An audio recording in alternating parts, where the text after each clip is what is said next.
Yeah, hello, sir. Hello, how are you? Yeah, fine, fine. Good that you are arranging this. Yeah, some activity. Good, good. Something should be there. Yeah, someday actually just in morning we had one big session from the school student. Acha. So that is just finished, and now they have gone out. That was Ah, basically some ah, quiz and slogan and some general talk. ah, okay.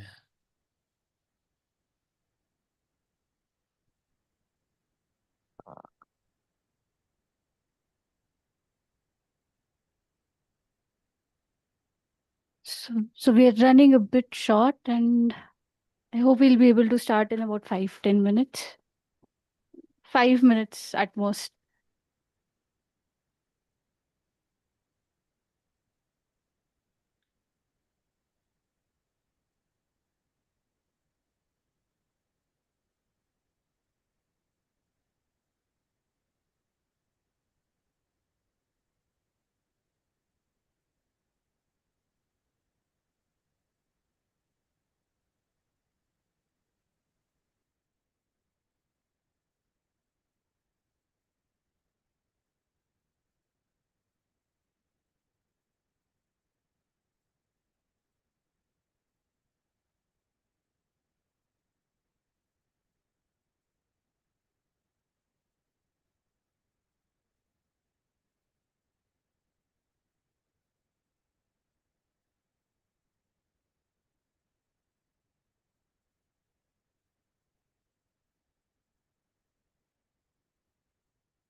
we've had a very okay, good afternoon, everyone. So we've had a really marathon session since 9 a.m. Not even had a chance to have lunch, many of us. But I think once a day leaving food is not a bad thing, I hope. So good afternoon, all of you. I welcome you all to this session, which involves a colloquium by our esteemed guest, Dr. Liya E. And this has been organized as part of the Environment Day celebration. And as we have been trying to establish that it's not really a celebration, but a day where we have to be really concerned about how we handle our environment on a day-to-day basis. We have with us Dr. Liya E. She is an associate professor and associate head research admin of civil and environmental engineering at the National University of Singapore. She holds a PhD from Stanford University, and her research focuses on urban air quality, atmospheric chemistry, and the environmental health impacts of engineered nanoparticles. She's an active member of prominent global scientific bodies, which includes American Chemical Society, ACS, IGAC, the International Global Atmospheric Chemistry Project, and she has contributed a lot through these prominent research collaborations. Apart from this, she is also a multi-year recipient of the NUS Teaching Commendation Award. So we have with us a very prominent figure in the field of air quality. And today she will be talking about the long-standing contaminants with emerging concerns, mainly airborne plastic and PFAS. This is a topic which is not known to a lot of population, but it holds a lot of significance when we talk of about our environment altogether. So without wasting much time, I'll give the floor to Dr. Liya and ask her to share the screen and get us through with this interesting topic. So welcome again, Dr. Liya. Thank you very much, Priyanka, for the kind introduction. It is my privilege to join the celebration of a World Environmental Day with you all. It is, unfortunately, I will be bringing to you some anthropogenic pollution, especially in the context of air quality. But then I will also demonstrate and show some progress that obviously we will have a lot of work to do. And the results I'm going to showing you are mainly done by the two postdocs, Dr. Wu and Dr. Lenka, in my research group. So what I'm going to talk about, as you have been seeing from the title, it's plastics and PFAS. These two are hardly to be separated. Later on, I will show you why that we seems to have a lag, that we have a lot of attention on plastics, but not to PFAS until the past 10 years or so. Now, as you can see that PFAS and plastic are all around us in all kinds of commercial products, and also within the buildings. Now in the auditorium or even with your mobile phone, you are in touch of plastics and PFAS, believe me. Anything you feel smooth or water resistance, oil resistance, then most likely that's a sign that the products contain PFAS. Now, here that just some example that we have on the lower left-hand side here, that we have different types of plastics, and then they have different additives here. Don't worry about the chemical structure. Later on, we will revisit them again. And I will show you the differences between plastics and PFAS compounds. But you can see that there are a variety of plastic compounds, but they are also various types of PFAS. And mainly we group them to 4 types as a PFCA, PFAS, precursors, and new. Again, these are mainly because based on their structure characteristics, such as a PFCA, they have the acid group at the end of the compounds. So let me show you more specific information. On the top, you can see that per and polyfluoroalkyl substances, basically they are persistent and resistant to water, oil, stain, heat. So if they are paint on the wall, they claim that they are very resistant to any stains or dust. Most likely the paint coating material contain PFAS. So both plastics and PFAS have been used in many industries worldwide.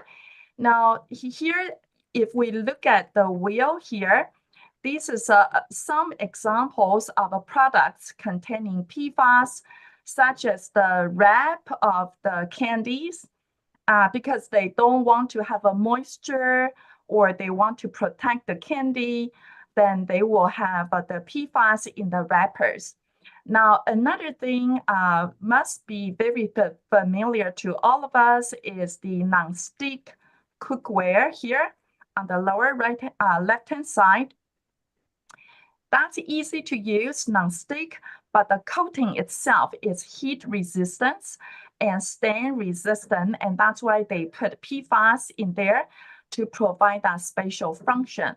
Now, if you look around the wheel here, then we have cleaning products, firefighting foams, and paints, papers, waterproofing clothing, right? Although it sounds fancy, like they are waterproof shoes, it's very useful for rainy days, but the material, they contain PFAS.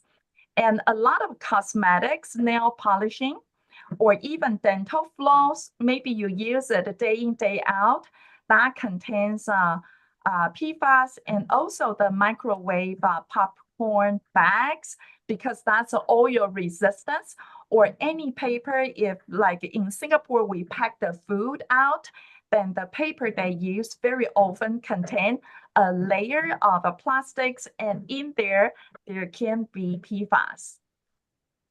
So PFAS, if I move you to the left-hand side here, now there are 2 word per and polyfluoroalkyl substances. What is the differences between these 2? Now, per meaning similar to the compound here, you don't see hydrogen. Everything connected with the carbon is a fluoride here. Then that's a perfluoroalkyl compounds. But anytime there's a hydrogen and also the tail here, they are different functional groups, then that will become polyfluoroalkyl compounds. Hopefully this gives you a quick explanation. What is the differences between per and polyfluoroalkyl substances? So example here, because PFAS is a polymer, so the chain here can be continued for as long as you wish. So that's why at the end, that based on the structure, we split them to 4 groups or 4 subclasses. So it depends on the R is, if the R is acids that like a COOH, then we term it as PFCA, carboxylic acids at the end here. If they are sulfur in the R here, then we term it as a PFSAs. And also moving down here to form PFAS, actually they are formed in the industry through various precursors. So here that you are able to see that there are many types of a precursor, and inevitably they are also released from the source into the environment. unfortunately, even though there have been more than 15,000 PFAS generated, synthesized, but they are continued new PFAS. And therefore, this classification here that we have a new group to continue to incorporate the new PFAS that we can identify in the environment. Now, the concern of a PFAS is mainly because of they are highly mobile. Moving to the right-hand side of the slide, and also they can be easily bioaccumulative. So which means that in the food chain, they can be accumulated in fish, in animals, in vegetables, because they can be in the soil. And in the soil, then that can go into our crops. And that's why eventually in the food, that can be a concern for our human exposure. So we have the question, how have plastics and PFAS evolved? So look at the timeline. These justify why they are actually long-standing chemicals in our life. Because if you look at the bottom here, plastics have been synthesized since 1860s. That's even before you and I were born. That's a long, long time ago. Now, I still remember my parents' generation when they start to first use a plastic bag. It's to them, that's a wonder because that's something so easy, so light for them to use. Now, because of such a convenience and unique function of plastics, then you can see that they are additional invention, and then they start to have more synthetic plastics. And after that, you know the story, then it's a widespread, especially through material science and chemical engineering, that the plastic is synthesized throughout all the chemical factory, petrochemical industry worldwide. And that's how in our daily life that we have so many plastic components and products, plastic bags, plastic table, plastic toys, you name it. So you look at your daily life products, now we live in a plastic era. Now, compared to plastic, PFAS is formed much later. It's formed, synthesized in 1938. The most famous one is Teflon, or PTFE. This is a PFAS compound that very often we refer to. Even nowadays in the lab, we still use Teflon filters because it's a water resistance, it's inert, it doesn't undergo chemical reaction. They are just a wonderful contribution and very useful material for us to use. Now, once PFAS is start to generating unique function and contribution, then it start to widespread. And only until 2010s and 2000, early 2000, you can see from the slide here, then EPA and 3M, they start to understand that a PFAS actually is cancerous. And that's the first time that they start to ban the industry to synthesize and use PFAS. And then even at now, our understanding of PFAS compounds are still very limited. And only until we have sufficient evidence, including toxicity studies, then we can provide sufficient data for the policymakers to further limit and restrict the use of PFAS. But we need to be mindful because industry, they are continuing generating, synthesizing new types of PFAS, right? So this is a dilemma that for us to need to juggle. But I think the first thing is for us to be aware of what is a PFAS and what they are contributing in our life. So to give you a quick summary, what is the differences and similarity between plastics and PFAS? This is a table I constructed. Hopefully that can give you an easy overview.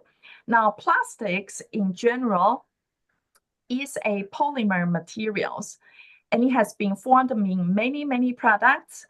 And also in plastic materials, they are always have a lot of additives, and to make it more stiffer, harder, or make it more elastic, depends on the function that we need to use. And that's why different additives will be added into plastics. So sometimes we call them as a plasticizer or stabilizer or color, like the straw with many color, right? That's a type of additional things adding into the polymers. And sometimes they will add metals. Yeah, so when plastic is burned or released into the environment, the components can become relatively complicated. Now, the interesting thing is now we have known that the plastics can be by themselves, can be the sources and carriers of a PFAS, because in some of the products of the plastic, PFAS already add into them. In such a case, then plastics are the source of a PFAS. On the other hand, once the plastic waste in our environment mixed with lingering PFAS molecules together, they can become a carrier of a PFAS.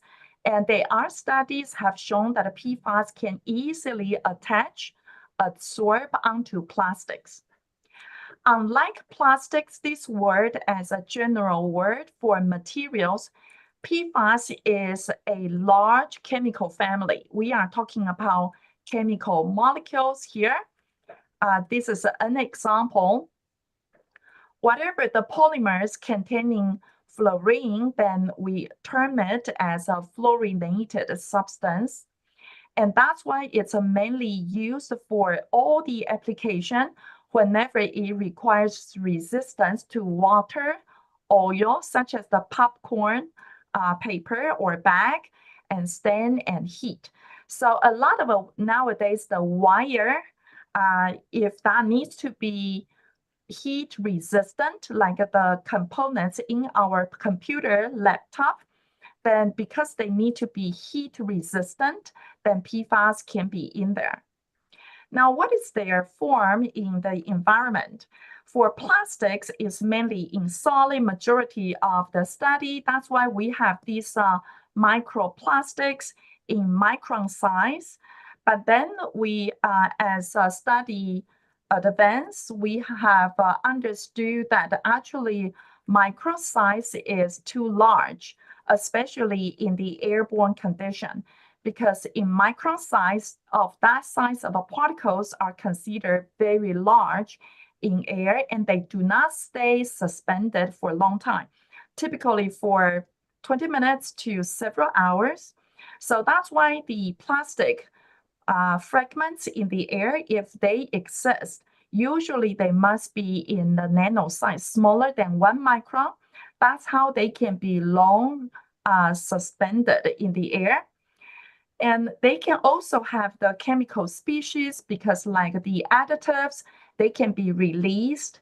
And especially after the plastics were burned, then they can release chemicals within them into the environment, including our airborne environment. So for PFAS, though, they are mainly in our environment as molecules, right? They can be carried by plastic, can be absorbed onto many other things. They can seep into soil, and they can be in our drinking water. Waste treatment water plants also have a lot of PFAS, and then they mainly exist in terms of a chemical species. Now, both plastics and PFAS, they can stay in our environment without any active treatment. They can stay in our environment for a long time. Plastic, just by nature, it can stay for more than 100 years.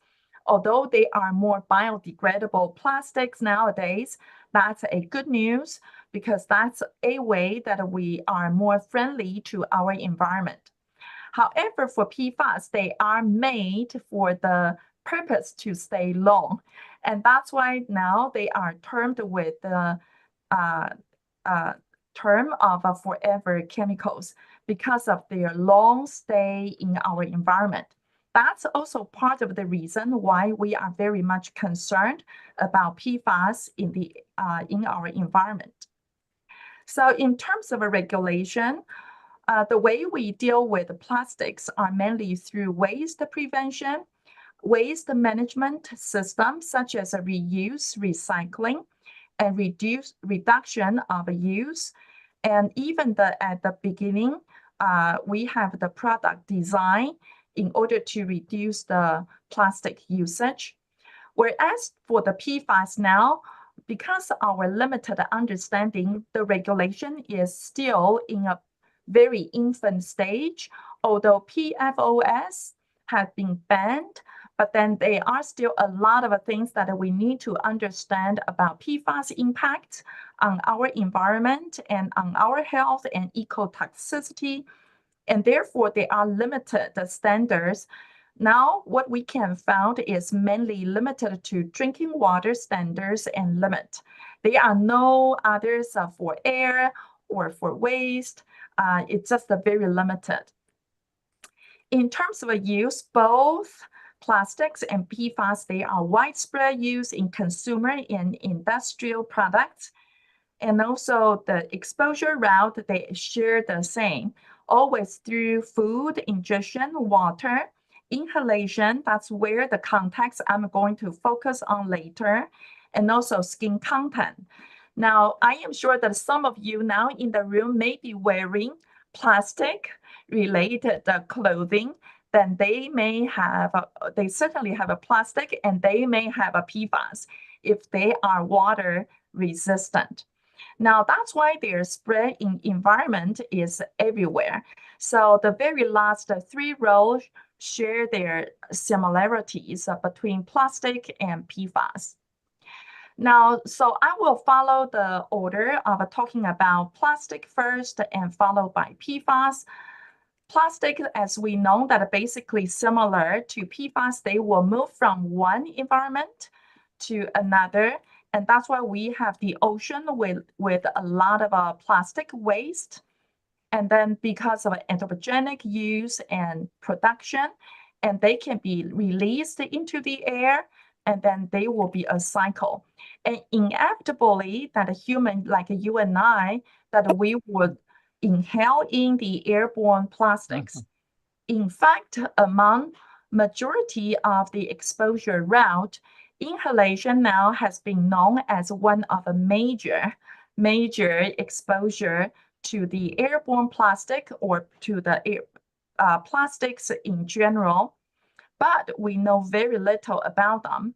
In terms of a publication, majority of the study, more than 7,000, focus on plastics in soil and aquatic environment. But for the airborne plastics, they are fewer than 300 studies. And for inhalable, respirable, the airborne plastics, they are even fewer than 10 published studies. On the other hand, if we look at the PFAS, now I don't need to emphasize too again, you see that there are many sources of generating PFAS, and inhalation exposure is inevitable. Certainly is one of the major routes for us to intake PFAS, but we still do not understand very much, although PFOS has been banned. But remember, there are more than 15,000 PFAS has been synthesized. So if you can look at the right-hand side of the slide, similar to plastics, majority of a study of a PFAS are in aquatic ecosystem, terrestrial, and in water. And there's fewer than 1% of total publications about PFAS is related to airborne PFAS. And that's why I think in the context of PFAS, that's where that we would like to focus on. And that's where I would like to share with you a little bit about our studies done in Singapore and especially for Southeast Asia. So I will start with the plastics. in Southeast Asia. It's a very unfortunate news. Based on the ranking, Southeast Asia, actually the countries, many countries are responsible for 50% of the ocean plastic waste.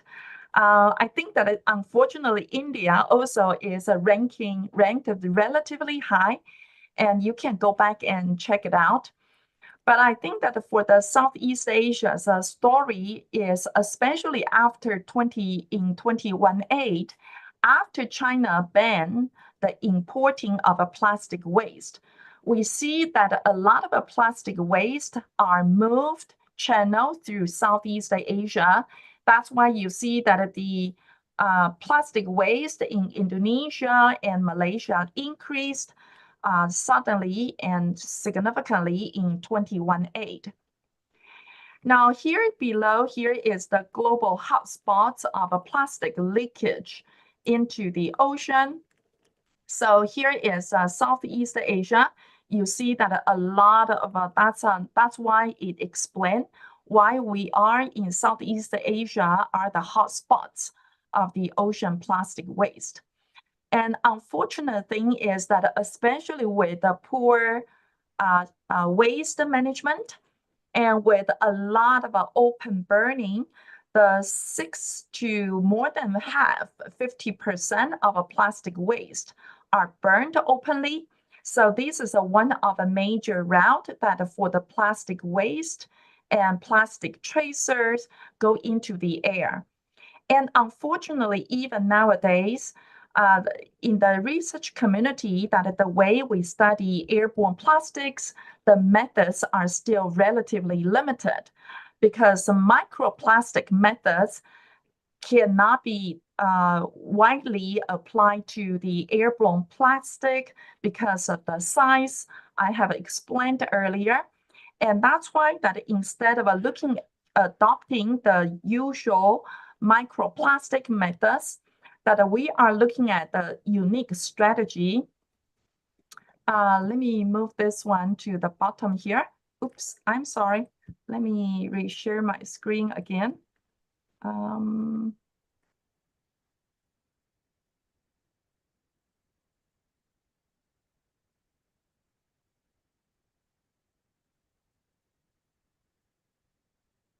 Yeah, so the strategy is to speciating chemical tracers in plastics instead of looking at the fragments, because once they are airborne, it's unlikely that they can be in micron size.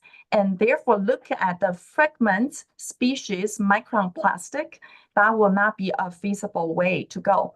So when we look at the literature, that a lot of studies, they are focusing on one or few plastics tracer instead of that will cover limited types of plastics.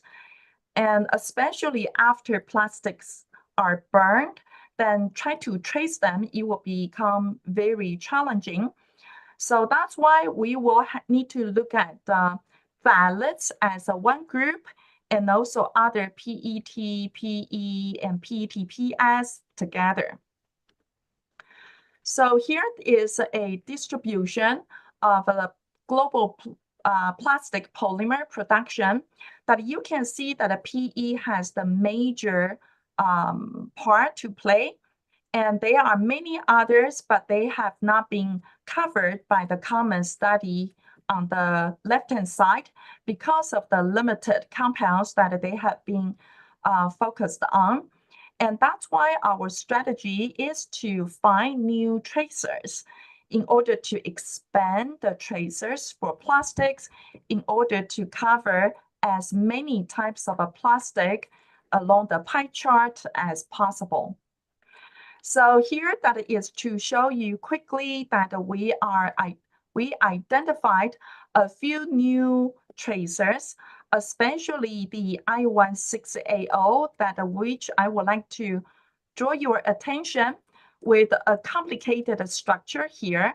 Now, I16AO, why it's most abundant among the tracer we found here is because I16AO is commonly added into the plastic. Oh, I'm sorry, let me backtrack. It's its parent compound, which is I16A. Usually is added to the plastic to prolong the lifetime of a plastic. So when the plastics are exposed to sunlight or any types of oxygen, then I16A, the parent compound in plastic, they will sacrifice themselves, try to be oxidized first instead of for other polymers to be oxidized and destroyed. And that's the trick, how the plastic lifetime can be prolonged. Now, when I16A added in the plastic oxidized, they form the daughter compound, that's I16AO with an oxygen in the compounds. And that's why this compound is a good tracer for us to identify and track the amount of plastics. So in our PM 2.5 samples, we have identified I16AO has the highest concentration compared to other tracer. Now, another interesting finding is when we look at the conventional phthalates used, then DMBP, the boxed two, DMBP and DEHP, they remain the highest plastics. Now, if I can remind ourselves, actually these two compounds, they have been banned to be used. Nevertheless, because of our past usage, they have been widespread in our environment, and therefore later on you will see the result in our background that these two compounds remain high concentration because obviously they have been circulated through the globe by now. So we take all these compounds together, and now we can cover 6 types of plastics by many compounds together. Then we perform source apportionment, try to understand where these plastics are coming from. And we are able to resolve 7 sources in Singapore. And then we also couple with other weather data, high split analysis. Then we can track based on individual sources where most likely they are coming from. So as you can see that the hotspots with the plastic tracers in PM 2.5 corresponding to these circled area. And also we can see the another hotspots over here can corresponding to the area where that the location are concentrated with the waste incineration and landfills. And so that fit into that can be a support that why they can be a hotspot of emitting the high concentration of plastics. And turned out that they are in PM 2.5 and transported to the receptor sites. This is another information that I would like to share with you, that a lot of amount of DMBP and DIBP, they have been found in the 2 sources in marine aerosols and in background. Now, the implication of this is that the plastics in air, they have been present through multi-route and multi-phase circulation in the globe. What do I mean by that? Multi-route meaning that they have been transported from the ocean, from water, right? And through sea spray, they go into the air. And that's why we can see them in the marine aerosol. Now, we also know the ocean tidal that they circulate through the entire world. And that's another route that they can transport plastics from one location to another. Now, another phase transport is in air. Once they are in air, we all know there's no gate for air. So according to the global circulation of air, then it's not surprising that the airborne plastic, they can be easily transported from one location to another, especially if they are of a small size. then they can stay in the air for a long, long time. So I think that they have been plastics found in the polar regions. And I think that in the high mountain region, especially applicable to you all, that it will not be surprising that we can find plastics in the air and in the background environment. Let me change gear to talk about the PFAS now. As an overview that you can see here that the studies overall, when we summarize the airborne PFAS study, majority study, they are concentrated in China. Now the color represent the number of a study, whereas the blue dots just meaning the publication, where the location is studied. So China has the darkest, the red color, and that's what has the highest study numbers. This is followed by US and Europe. And therefore in Asia, rest of the part of the world, that it means that we really lack of sufficient data for us to understand. We do not know how much are PFAS in the drinking water, but this one is for the airborne condition. And earlier we have learned and show you that PFAS are highly mobile and also bioaccumulative. So that's why the first most important thing is that we need to have more studies to understand the PFAS distribution in various parts of the world.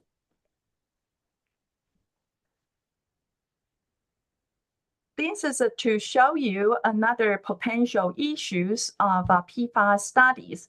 Now, on the right-hand side, that here we see that they are reported summation of a quantifiable PFAS concentration from various countries.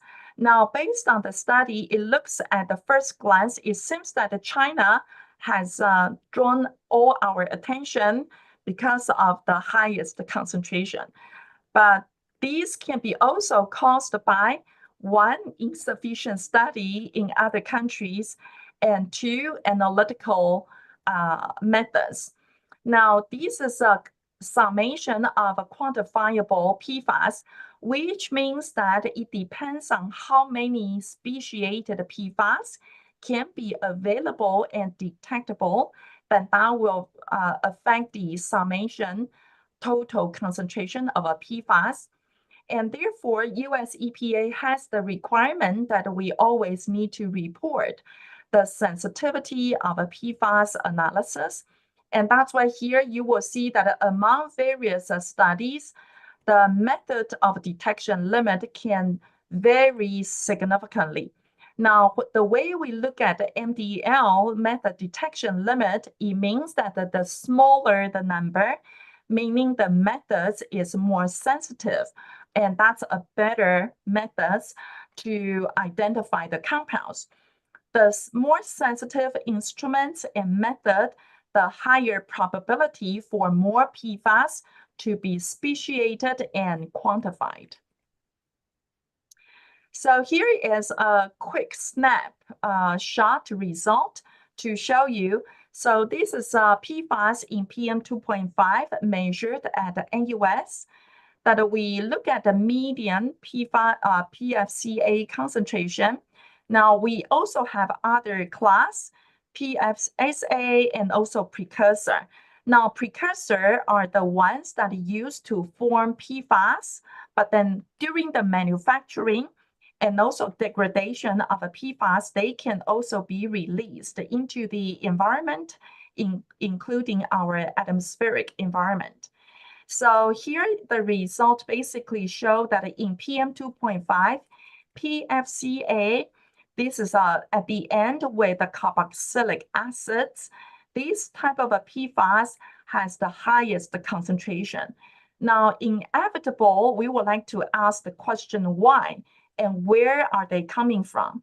So they are coming from a wide scale application, as you can see, construction, even cleaning products. Even if you use air freshener to make the smell better in the room, you may smell in PFAS, right? Our other study look at the indoor study, and we find that even just spray air refreshener, we can detect the increased PFAS. Cosmetic, which I have mentioned earlier, and personal care products. Like some of the foundation for ladies that they said that it's a water resistant, that certainly has a PFAS in there in order to give that unique function. Electronics and semiconductor, because heat resistance, that function is required. Firefighting, the foam that contain PFAS because it's very stable, inert. It doesn't incur further reactions. That's why it's an ideal firefighting reagent. Paint coating to make them more lasting. Textiles, clothing, raincoat, and cookware, that's something that we have talked about earlier. And all these are containing PFCA, and from using them as well as manufacturing, then these type of compounds, PFCA, can be released into the air. Let me move on. So next one is mainly to show you the size distribution. Now here we have only a relatively crude distribution. Look at the PFCA in PM2.5 and coarse larger particle, which is termed as a 2.5 and larger. So obviously here that we look at the concentration ratio on the left-hand side, then you will see that the PM2.5 always contain a lot more concentration of a PFCA relative to the larger coarse particles. So here on the right-hand side, the y-axis is in the log scale. That's why even though you look at the bar, even they are a little bit differences, but actually they can incur significant differences. So the implication of the size distribution telling us that PFAS is really in the respirable fine particulates in air. So you and I, we have a higher probability to inhale PFAS in PM2.5. So the studies needed for the airborne plastics and PFAS, I am moving much faster than what I plan to. So basically from here, what is the outlook and what we need to continue on? Then the first thing is that we need to have a harmonized detection and quantification, especially for nano-sized plastics, especially in air, but even in aquatic environment, nano-sized plastics have received a substantial attention, again, because of their longer lifetime in the environment. And we need consistent, reliable methods to speciate and quantifying gases and particulate PFAS. Now, earlier, I only show you the results of a PFAS in PM2.5 in particulate matter, but as a matter of fact, the PFAS actually can be in gases. So we will be also need to understand the synergistic effect when we inhale in both gases and particulate PFAS, what could be the impact on the human health? Now, at this moment, even though there are more than 15,000 PFAS have been synthesized from the industry, but in the environment that scientists by now, we can only identify fewer than 200 species. So you see the gap is significantly different. And one of the limitation is we need the standard of PFAS materials, standard compounds, in order for us, when we get the environmental samples in the laboratory, we require the reference material standard compounds to identify the PFAS species and their concentration in our environment. Now, just because PFAS is of trace concentration, and that's why in the analytical methods, contamination caused the biases and how we can control them, and even during the collection sampling methods that have been posed a lot of challenges. And the study just started to appear in the publication in the journal. So obviously, we still have a lot to study and understand. Now, when we have data from about the PFAS in the source, the more question we need to answer is where are they coming from? They have been lingering in our environment. They can be newly released from the consumer products or from the manufacturing industry. We need to know where they are coming from so that we can provide data for the policymaker to prioritize. How can we reduce and protect you and I, the human public health?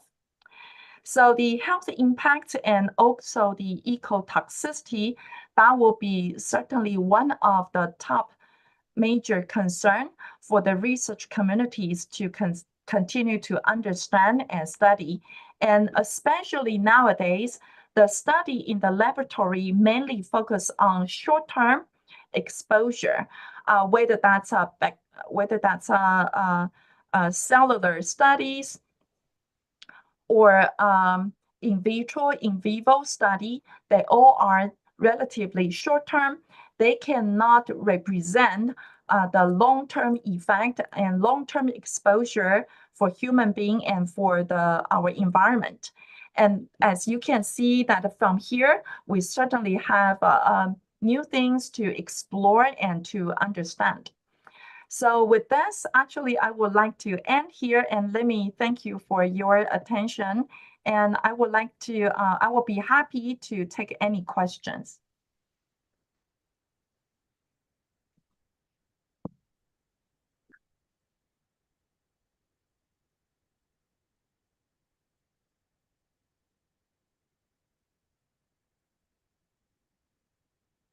Liya, for holding up time for a lot of discussions and for this very interesting talk.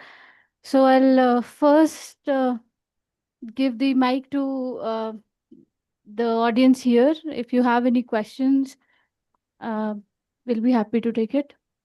So, yeah, Vikrant.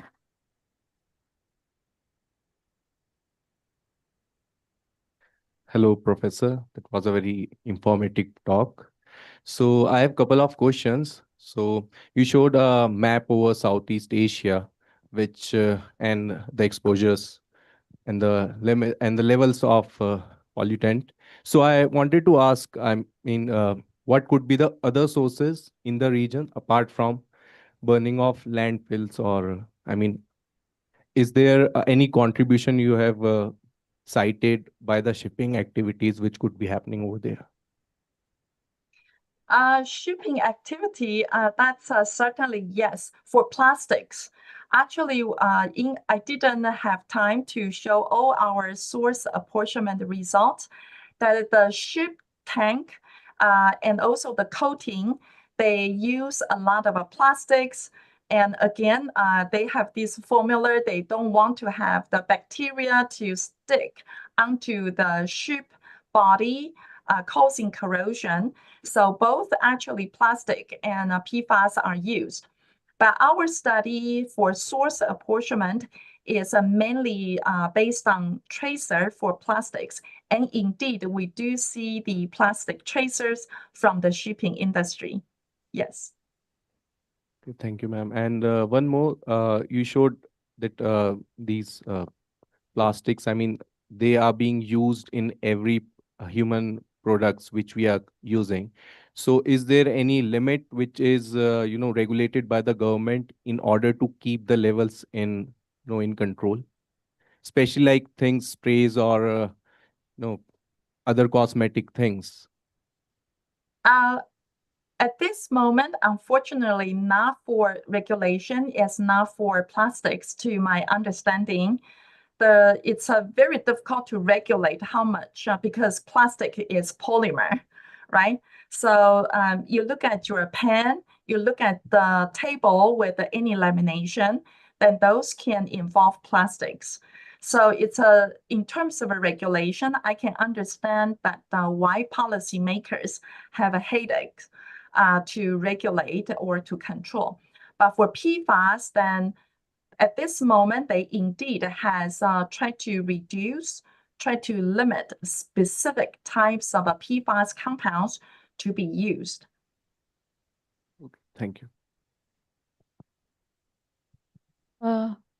So Yeah, again, thank you very much, Liya, for very interesting talk and very informative. I have some couple of, not question, but some clarification. Like one thing about the source. So of course, some of the PFAS is in the food item, so that we can have the direct intake. But I was wondering, like some of the sources like nail polish or the cloth, rain protection cloth. So whether they are basically in the then leading in the air, so or then indirectly it is going to inhale or something else, like how they are harmful. That's a very practical question and really good. I think in food, the current concern is that PFAS can be released from the food packaging. Yeah, from clothing, because our clothes, if they are PFAS, that can be through skin contact. Our skin actually is one major exposure location for human intake of any chemicals. So that's why I do not know whether you apply certain ointment, then you can see that that will go through the skin very quickly. And same for any chemicals. Yeah, skin exposure, ingestion, food, drinking water, and also inhalation. These are the major exposure for us to be in contact with plastics and any chemicals. And the next question, like you showed that one global hotspot for the plastic leakage in ocean. So I was seeing there the very large leakage in Asia, okay, including India. And but I was seeing in the USA that is almost minimal or missing, particularly on the west coast. East coast, some leakage, something was seen. So what is it is basically like we are throwing away the plastic or those things or something, it's our habit or something else. Yes, I think that there are a couple of reasons why concentrated in Asia. Number one, we ourselves, we generate plastics, right? Chemical industry, petrochemical industry is everywhere. Now, another thing, as I have shown, the plastic waste in the past substantially are imported or exported and imported by China. But then since 21A, China banned importing any waste, plastic waste, then all these plastic waste needs to go somewhere. So that's how they went to Southeast Asia country. And with the domestic production, with importing more waste plastics and poor waste management, then that's how we have a burning and then go into the ocean. And that's why these countries, unfortunately, in Asia, in Southeast Asia, Philippines is a number one. Unfortunately, it's reported in the literature. These count for the major contribution of ocean plastic waste. So the data are for ocean plastic waste. I have the last query. Like, so this PFAS study, basically we are focusing mainly on the PM 2.5 sample and but not on the PM1 or smaller. So is that basically we have the most probable possibility of the source or possibility of occurrence of PFAS in PM 2.5, or it is basically on the size matter, like on the health aspect and the other? Like in brief, why PFAS study we are not thinking of for the PM1 or smaller size?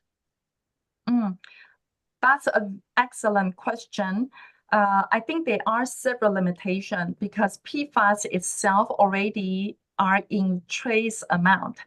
So when we work on PM 2.5, the amount of sample have to be a lot in order for PFAS to be detected, to be quantified. So that's one of issue. And another one is, as I mentioned, the analytical methods at this moment still unevenly developed. So we do need a lot more advanced analytical methods so that even PFAS of a low concentration can be still detected and speciated.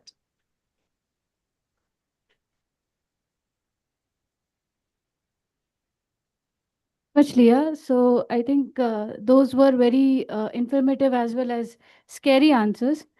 We also have two questions from our online participants. So I'll read them one by one. Sachin from Aizer Mohali, he has asked, PFAS lifetime is forever. So how can we limit their accumulation in the environment apart from limiting the production? That's a $1,000,000 question. This is a tough question. I think that the PFAS is, it's almost forever, right? But a good news is that there are studies have shown that with very, very strong energy, some PFAS compounds can be degraded, but not all of them. So that's why we really need a substantial study to understand. My personal take is that very unfortunate PFAS is almost like repeat the story of a CFC. I think that a lot of you remember CFC that caused ozone depletion in the stratosphere, and CFC in the past, when it's just formed, it's such a wonderful compound, right?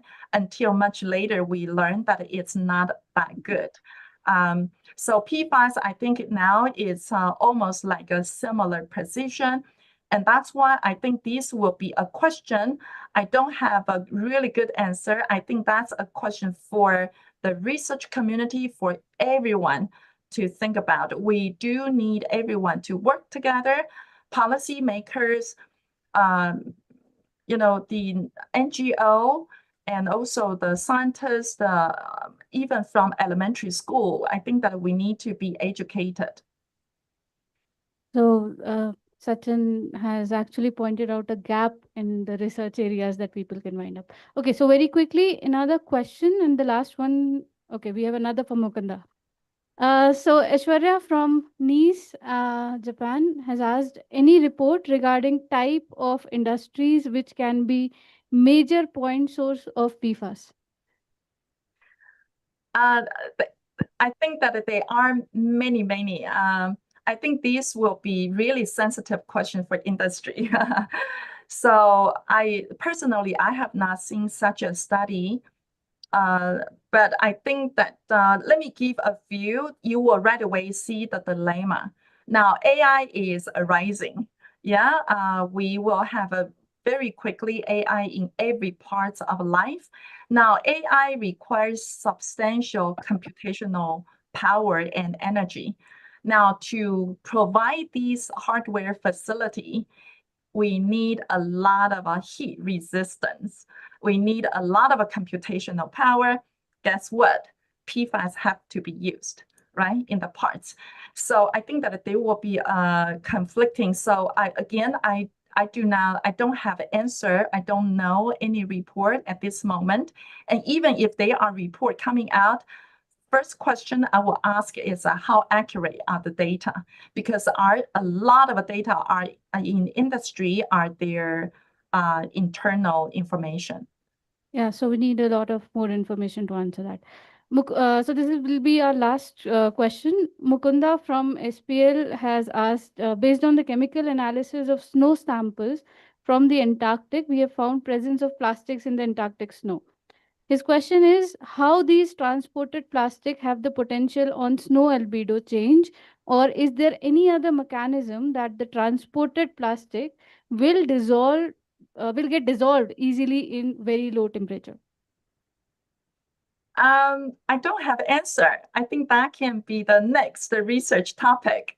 Yeah. I think that at this moment, we still have a lot of things that we do not understand, including the airborne plastic. When they deposit onto the plastic on the surface, how that may affect the cloud formation, affect the chemical reactions. I think we have tons of questions. So I think that here the question is wonderful for you to make a next proposal.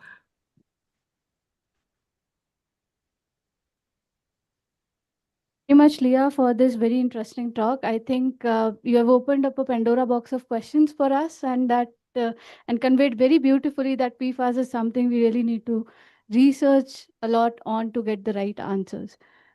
Thank you very much again, and we have for you a token of gratitude prepared.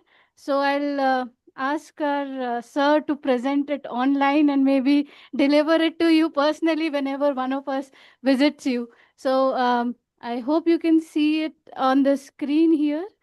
Uh,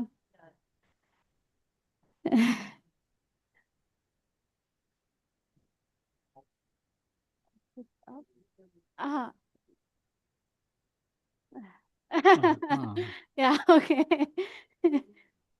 Thank you, thank you. My privilege, my privilege.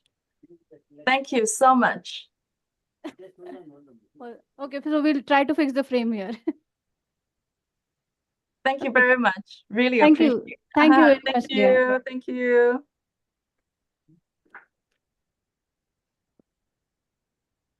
Okay, so we have with us our chief guest of the session, and Leah will be happy if you can continue joining us, or if not, we are progressing to the next round of our program, where we will be inviting our chief guest, the Honorable Vice Chancellor of Kumaun University, and to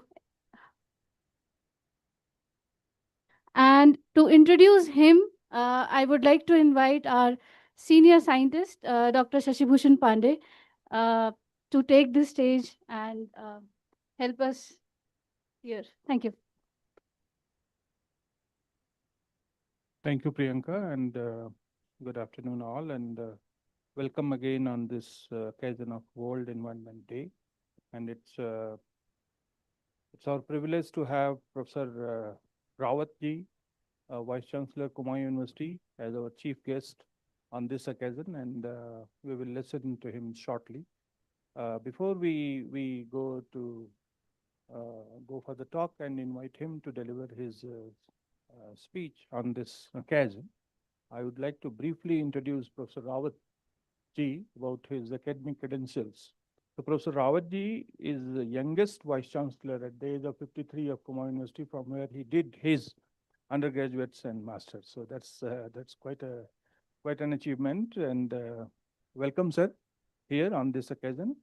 And after obtaining his PhD from CDRI Lucknow, he worked with the Panchsheel Organization Limited Indore and Lupin kind of companies who work to evolve medicines and manufacture medicines and a new kind of drug discovery and so on. And from 1999 to 2002, he worked as Indiana and Purdue University, US. In 2002, he joined National Institute of Pharmaceutical Education Research in Mohali as assistant professor, in 2003 in Delhi University as reader. And 2010 onwards, he was professor, and 2020, he was awarded as senior professor based on his credentials. And it's a kind of privilege for us to reiterate here that he has published more than 176 research papers, authored book, and which was forwarded by Nobel laureate Sri D.H.R. Barton, and he has authored 7 book chapters, 22 patents, and H-Index 54 I-10 index 143. So students and postdocs sitting here, you may understand the gravity and the kind of work which Professor Rawatji has done. The most importantly, Professor Rawatji has developed a molecule which has potential to treat Parkinson's disease, for which there is no drug available. And the good thing is that the clinical trial on humans, that's a very advanced stage for any drug discovery and molecule. So that molecule has gone for clinical trial phase 2, and some of them are in pre-clinical stage as well. And also, most importantly, this is the first molecule of this kind of drug for dementia, which has got US FDA approval for any academic institution, which is from India. So that's the kind of credentials which eminent Professor Rawat ji has, and he has vast administrative experiences as well. As you can see, that he has introduced digital degree concept at University of Delhi, and DU become the first university 1.78 lakhs digital degrees by 2021. As Vice Chancellor of Kumaun University, he introduced many informative initiatives such as internal research funding, talent hunt program, and as long as he was there at DU, he was also awarded with the NRF pair project of 100 crore. That's quite a prestigious project from the NRF side, recently introduced. And Ministry of Defense, Government of India conferred honorary colonel rank to Professor Rawatji for his contribution to NCC at Kumaun University. And fellowship of various institutions, for example, fellow of NASI, fellow of FNASC, FNA, and all those things are already there as a feather in the cap of Professor Rawat. And he is president of Chemical Science Section, Indian Science Congress, visiting professor in Japan, professor at Sri Hiramat Memorial Award, Professor R.C. Smith Memorial Lecture Award in 15, Associate Editor, Royal Society Advances and Scientific Reports. And recently, he has been recognized as Outstanding Vice Chancellor of India Award 2026, 15th Indian Education Summit organized by India Education Network, February 7, 2026 in New Delhi. So welcome, sir. We extend our warm welcome to you on this occasion. Congratulate you for the World Environment Day, and we look forward to listen to you. Thank you, sir. Oh, and yeah. And now I would like to invite our director, Professor Manish Naja ji, to please felicitate Professor Rawat by a small token of appreciation. Sir, World Environment Day, and this plant seems like it liberates a lot of oxygen in the environment.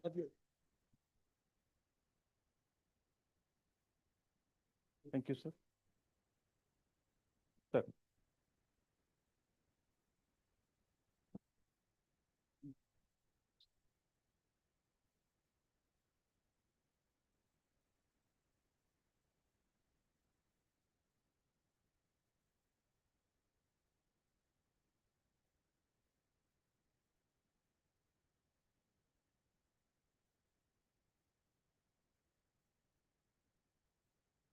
Thank you, Shashi Bhushan, for your kind word of introduction.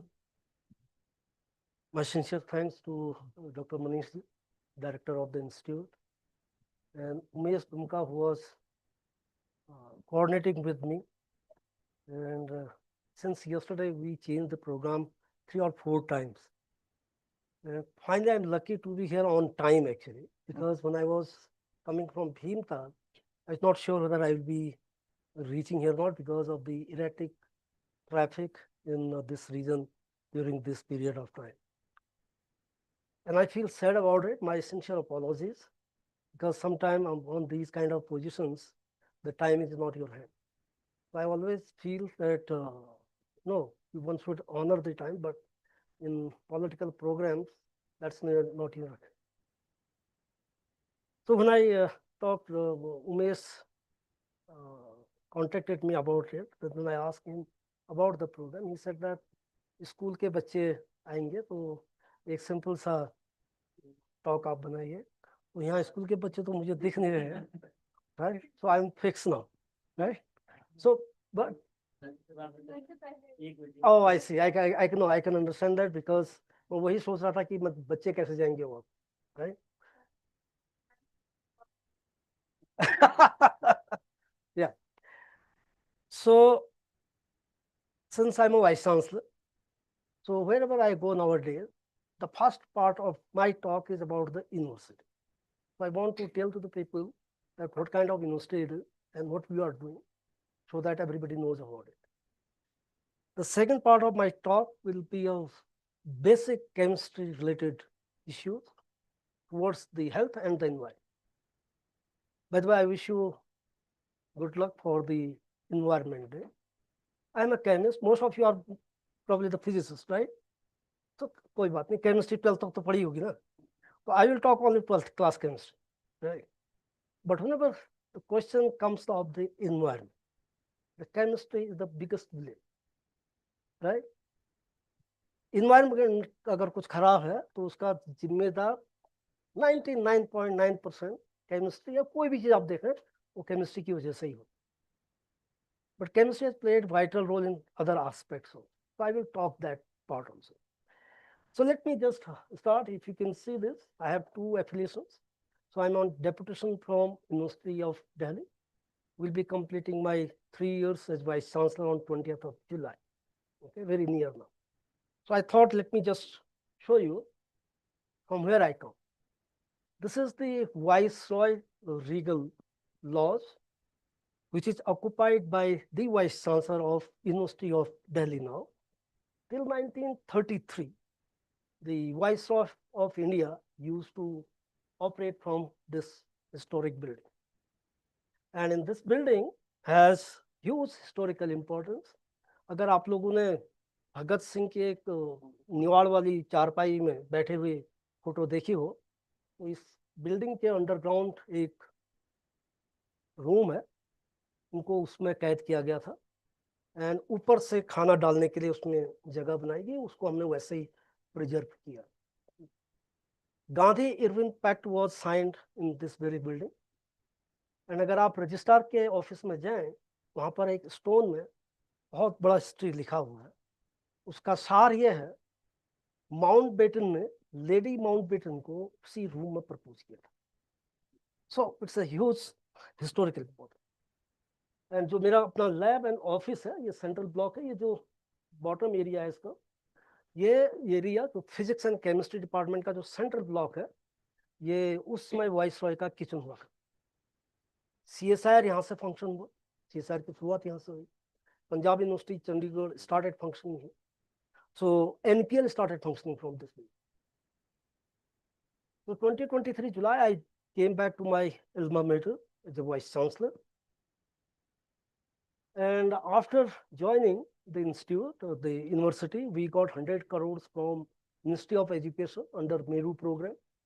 Then we became a pair program with ISC Bangalore, another 100 crore project. We got 26.5 acre land at Patwaranger, which is very near from here, to establish new campus. The construction work recently has started down. We got ITEP, one of the 42 central universities and IITs we are now. After joining the institute, we started the internal research funding, first time in person.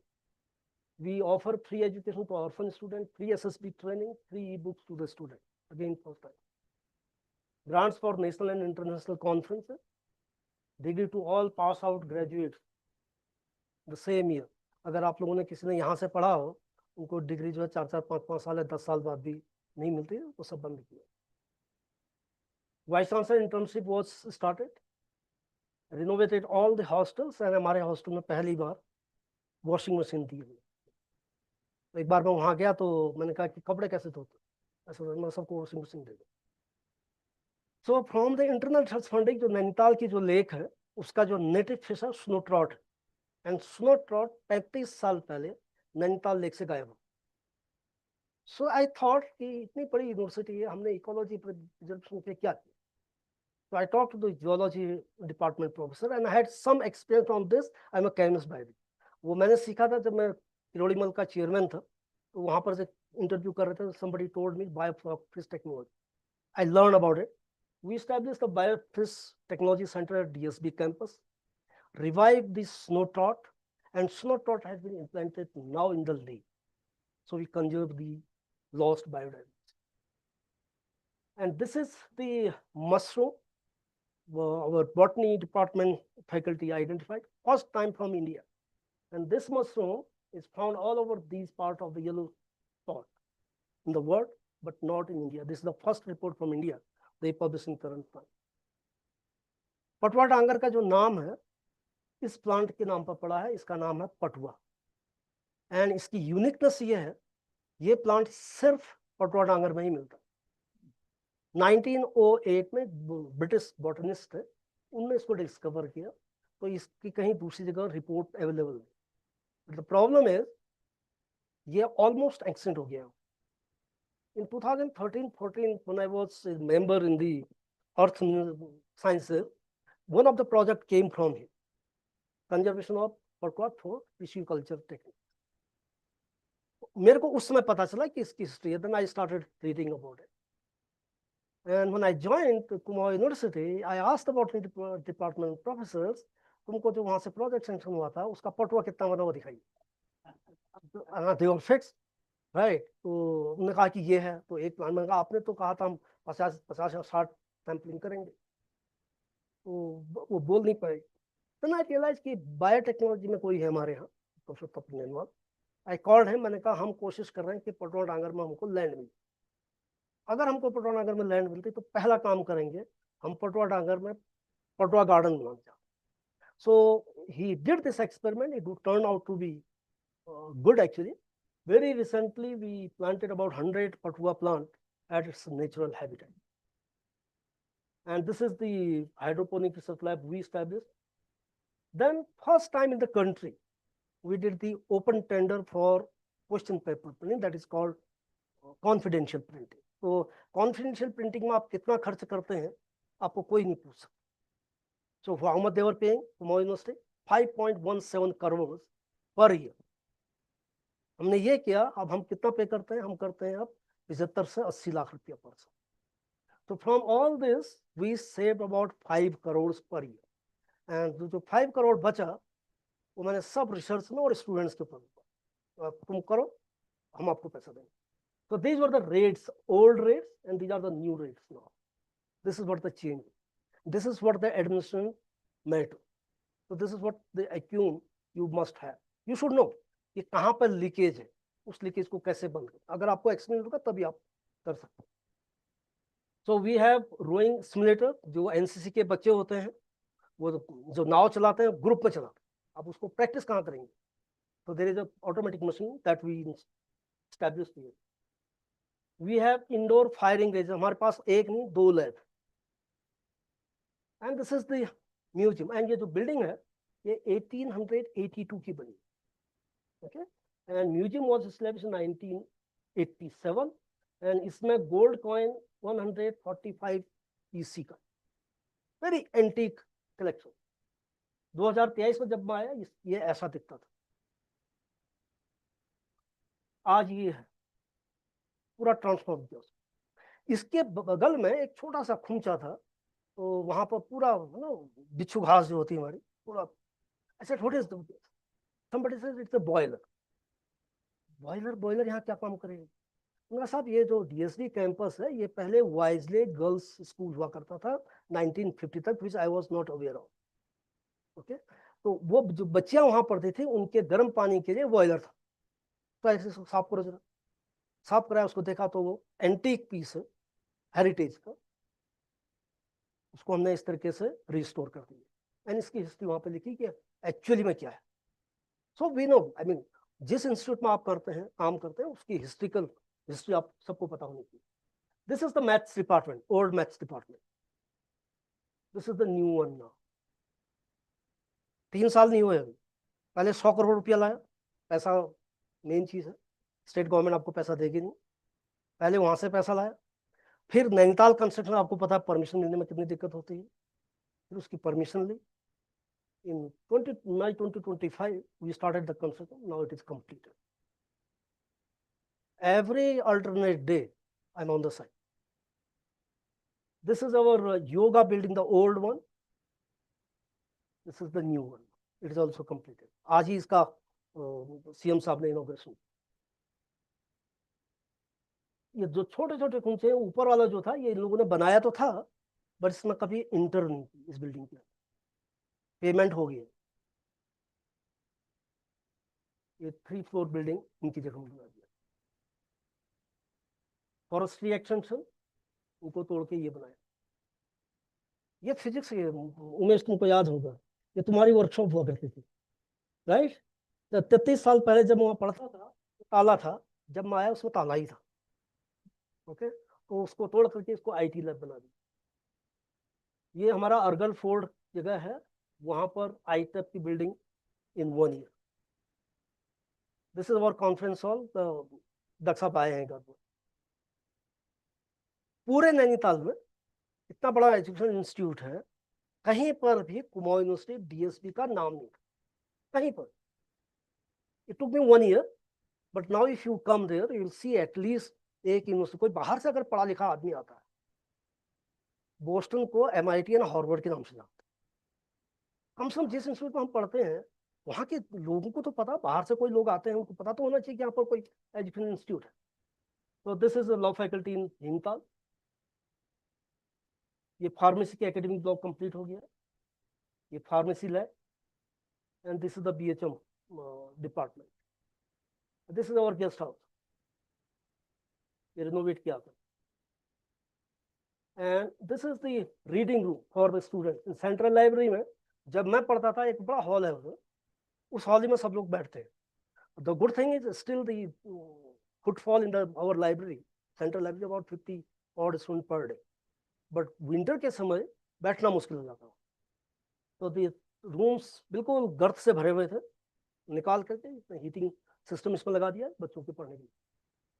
788 kilowatt की हमारे पास अभी solar panels है। And this is the classroom. One thing I did actually after joining here, I always used to think ये vice chancellor लोग पढ़ाते क्यों, time ही नहीं मिलता क्या होता। यहाँ आके पता चला कि वाइस चांसलर के बराबर ज्यादा टाइम किसी के पास नहीं होता, एक्सेप्ट ये छोड़ करके, ये छोड़ करके। आप पॉलिटिशियन को कम बुलाओ, आधा टाइम आपका वो खा जाता है। तो we didn't call any politician in last 3 year, and मेरे पास टाइम ही टाइम रहता है, तो मैं घूमता ही रहता हूँ, कभी इधर कभी उधर। So I teach 2 MSc chemistry student every week, 1 class I teach. This is the same classroom जिसमें मैंने 1993 में पढ़ा था। देखो कुर्सियाँ भी हुई हैं आज, राइट? मैं कहीं दिखा रहा था, तो किसने मेरे से कहा कि डॉक्टर साहब आपने पूरी यूनिवर्सिटी तो इतनी अच्छी कर दी, अपना क्लासरूम तो ठीक कर दो। तो ना आई आस्क्ड थी, इसको भी ठीक कर दो। वो जब सबसे ऊपर जो बैठा, इसमें उमा है कि नहीं? अच्छा उमा नहीं है, या she is not there. But classroom से जाने से पहले मैं आज भी पढ़ता हूँ 1 या 2 घंटे। मैं power point presentation I don't like, I go to the blackboard and teach to the. तो ब्लैक बोर्ड में जब आप पढ़ाने के लिए जाते हैं तो आपको सब कुछ पता होना। This is my MSc lab. Uma इसमें, ये कौन है? इसको अंदर में लास्ट में। This is my MSc lab. ये MSc लैब आज ऐसी बन गई। I got it renovated. So this is the 3rd campus at Patwadanger. The construction has started very recently. Let me come to this topic now, right? So when we talk about the environment, there are few factors which affects the environment. One of them, the most important one, what everybody talks about, the urbanization or industrialization. जब हम industry की बात करते हैं, sorry आपको मैं वो नहीं कर रहा हूँ, केमिस्ट्री है, फिजिक्स भी है, बट आप मतलब ऑर्गेनिक केमिस्ट्री वाला तो और भी खराब हालत होती है, राइट? जितने भी केमिकल रिएक्शन होती है सब फिजिक्स के प्रिंसिपल लगते हैं, फिजिकल केमिस्ट्री। ऑर्गेनिक केमिस्ट्री वाले को मैथ्स नहीं आती, राइट? तो लोग सोचते हैं कि वो रटता है और चलते रहता है, but whatever it is the product at the end of the day. तो कार्बन कार्बन बॉन्ड तो एक ही स्पीसीज है, जो बना सकता है वो ऑर्गेनिक केमिस्ट, राइट। और कार्बन कार्बन बॉन्ड से ही पूरा खेल है। जितने भी आप दवा लेते हो वो सब हम ही बनाते। जब आप बनाते हैं तो कुछ बनाओगे तो वेस्ट भी जनरेट करोगे। जब वेस्ट जनरेट करोगे वो आपके इन्वायरमेंट को अफेक्ट करेगा। So now the question arises, the chemistry is transforming the world for better or worse? That's the first question. But अगर इन्वायरमेंटलिस्ट को आप पूछेंगे वो तो इतनी गालियां करते हैं किसी को लिमिट नहीं, लेकिन उनके हाथ में 2-2, 3-3 मोबाइल होते हैं, राइट, एंड कपड़े भी अच्छे पहनते हैं, गाड़ी भी बड़ी वाली होती है। अगर वो डेवलपमेंट नहीं होता है, इंडस्ट्रियलाइजेशन नहीं होता तो आपको हम दोनों चाहिए। But the question is whether the processes are sustainable or not. That's the biggest point. This is what we are like. Okay. Now look at this slide. 1900 में जो इंडिया की एवरेज लाइफ एट बर्थ थी वो 23.5 years. 1900, which has gone up now about 65. ऐसा कैसे हो? हम तो ये भी कहते हैं कि हमारे पूरे तो 1000 साल जीते थे, बोलते हैं। ये facts. Why that happened? It happened because of the development of the science. Chemistry, biology, interface, physics, whatever science we talk about, because all these scientific branches merge it in one way there. So this is what it has played a pivotal role. Now when we say this 1900 में ये था, उससे पहले क्या था? Organic chemistry की बात होती है, आपने 10+2 में पढ़ा होगा। Wohler was the first person who synthesized the organic molecule, that is called urea, 1828। Okay, who was Wohler? Was Wohler a chemist? Wohler chemist नहीं था, he was a medical doctor. Medical doctor को chemistry subsidy class पढ़नी होती, तो he used to take classes of professor Gmelin. Student को जब teacher पढ़ाता है, टीचर समझता है कि किसी कैपेबिलिटीज क्या है। Gmelin realise that the person is very good at chemistry, तो उसने कहा तुम एक काम करो, जे बर्जीलियस की classes. J Berzelius was at that time was one of the biggest chemist in the world, and J Berzelius की जो हाइपोथेसिस थी वो ये थी कि organic compounds can not be synthesized in the laboratory, living system में ही बन सकता। And this philosophy was named as vitality. और हमारे ओलर साहब गए, ओलर कुछ काम कर रहे थे, उन्होंने ये नहीं किया। He was known later on for his discoveries in chemistry. As a doctor, nobody knows him now. He was trying to do some experiment in the lab, and this was the expected product, but he got something else that is called urea. And first molecule that was synthesized in the lab. Just think about it. अगर आप अपने जो PhD and postdocs, अगर आप अपने boss के पास जाओ तो जो तू कह रहा है वो ऐसा नहीं, मैं तो उल्टा बोल रहा, क्या होगा तुम्हारा, है ना? Just think. And he was 28 years old at that time when he published the paper, reported this. Then there was a huge discussion all over the world that no, or the compounds can be synthesized or cannot be synthesized. Then the person came, Kolbe, Hermann Kolbe, one of another organic chemist.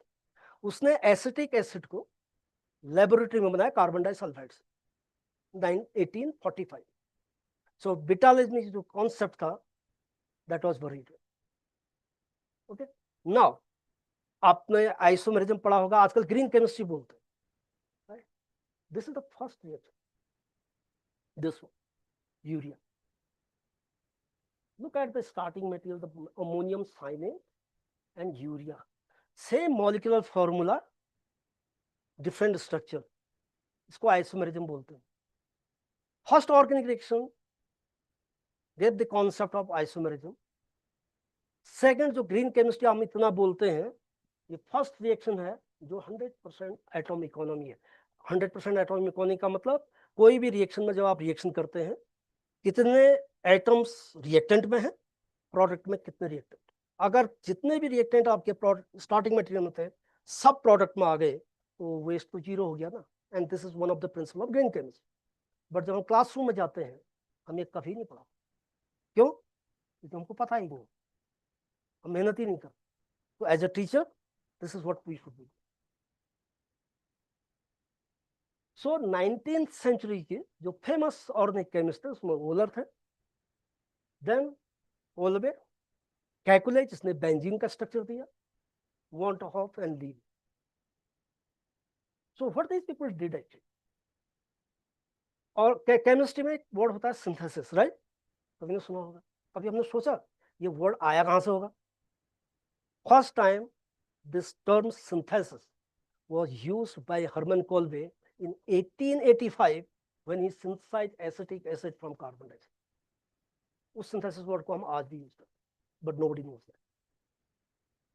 Kekulé जो थे, जो first 5 Nobel prizes मिले हैं chemistry, Kekulé died in 1896 or so, so he could not get the Nobel Prize. But out of first 5 Nobel prizes in chemistry, 3 Nobel prizes went to कैकुले's students. अब ये जो भाई साहब थे कोलबे, ये बड़े नोटोरियस थे, और बिग पर्सन। जितना आप बड़े होते हैं कुछ कुछ लोगों में ये होता है कि उनको एरोगेंस बढ़ता, इसीलिए कहते हैं कि एरोगेंस आपको किल करता। He was chief editor of a German journal called journal of practical chemistry from 1870 to 1884।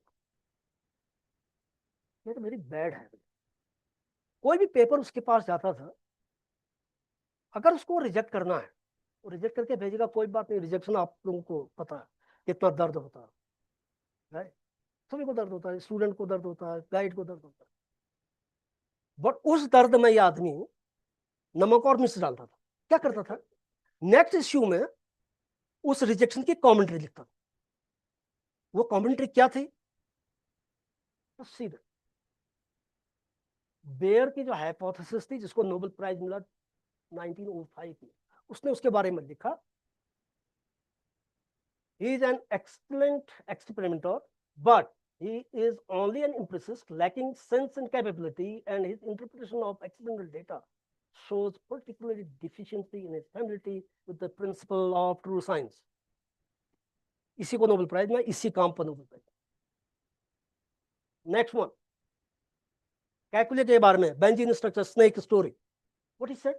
When a young man with a couple of research papers to his name criticized an old experienced chemist who started publishing paper when that young man was even not born. That testifies overconfidence and modesty of deficiency. Third rejection, Liya E.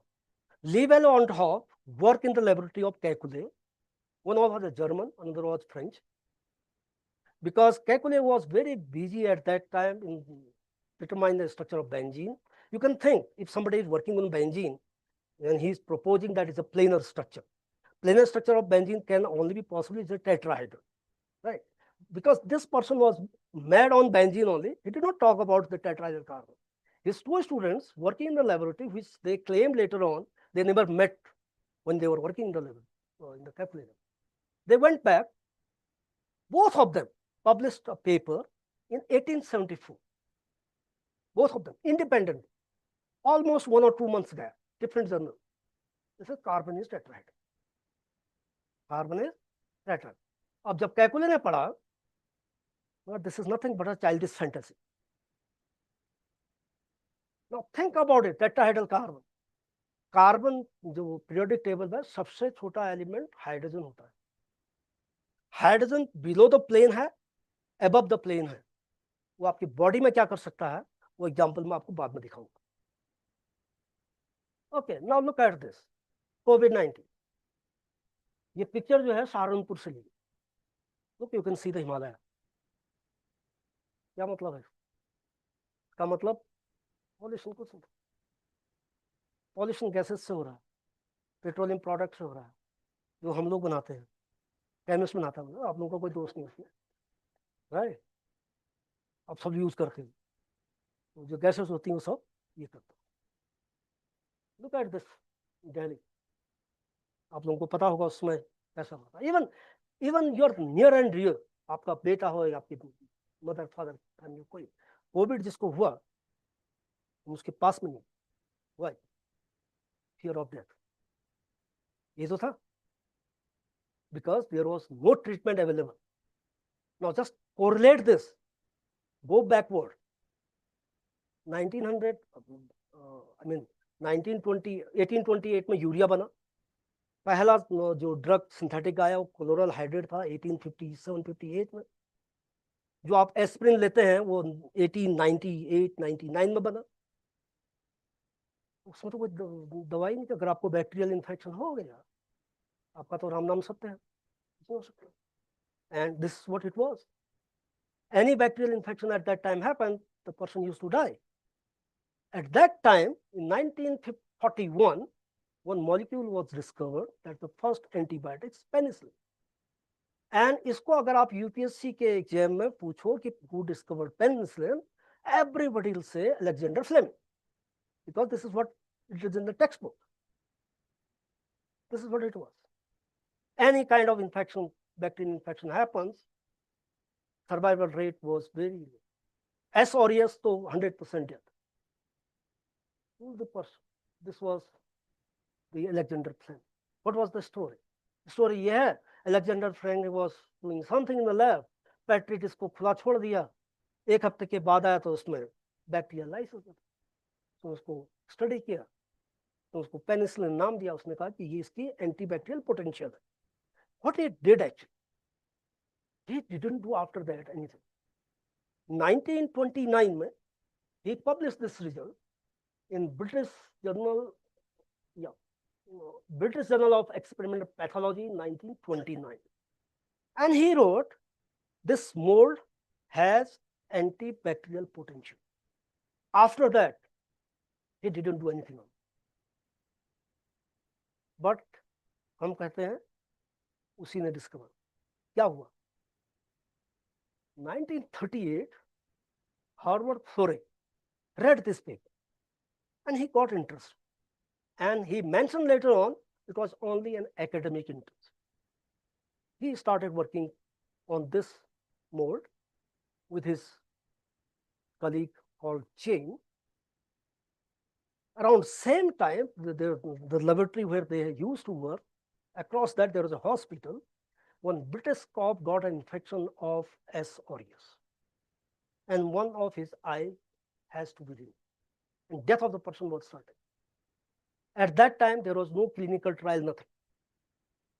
They went to the hospital, they said, hey, we have some penicillin we have discovered, isolated, and it can cure, but you have to give in writing that something happened, you will not charge us for the murder.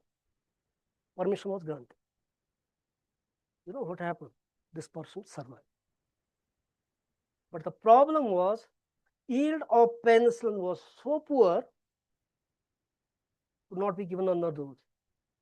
Even they extracted the unmetabolized penicillin from the urine of the patient. Later on, he died. Now the fourth person came in picture, that's called Norman Hatley. Norman Hatley, what he did actually, he increased the yield of penicillin from the same mold by 1,000 times. As a result, death rate was decreased to 1% from 18% World War I. And this is how this molecule came to the market, and 3 people got the Nobel Prize. Fleming, Florey, and Chain. Hatley didn't get. Why? पढ़ना चाहिए। जब मैं पढ़ाता हूँ बच्चों को मैं यही सीखता हूँ, because Nobel Prize cannot be given to more than 3 individuals. And एक बार अनाउंस हो गया जिसकी वजह से मार्केट में आया, history forgotten. He couldn't get any honor for that. And what this professor has said, Henry Harris, without Fleming, no Chain or Florey, without Florey, no Hatley, without Hatley, no penicillin. But nobody teach the classroom about this great discovery. Even जो हमारा Berger की जो सबसे बड़ी किताब हम जिसको medicine chemistry बोलते हैं, उसमें भी इसके बारे में कहीं कुछ. What happened when we write textbooks? you don't do the thorough literature search. And this is what some form of unethical practice. But these are the three people who got the Nobel Prize.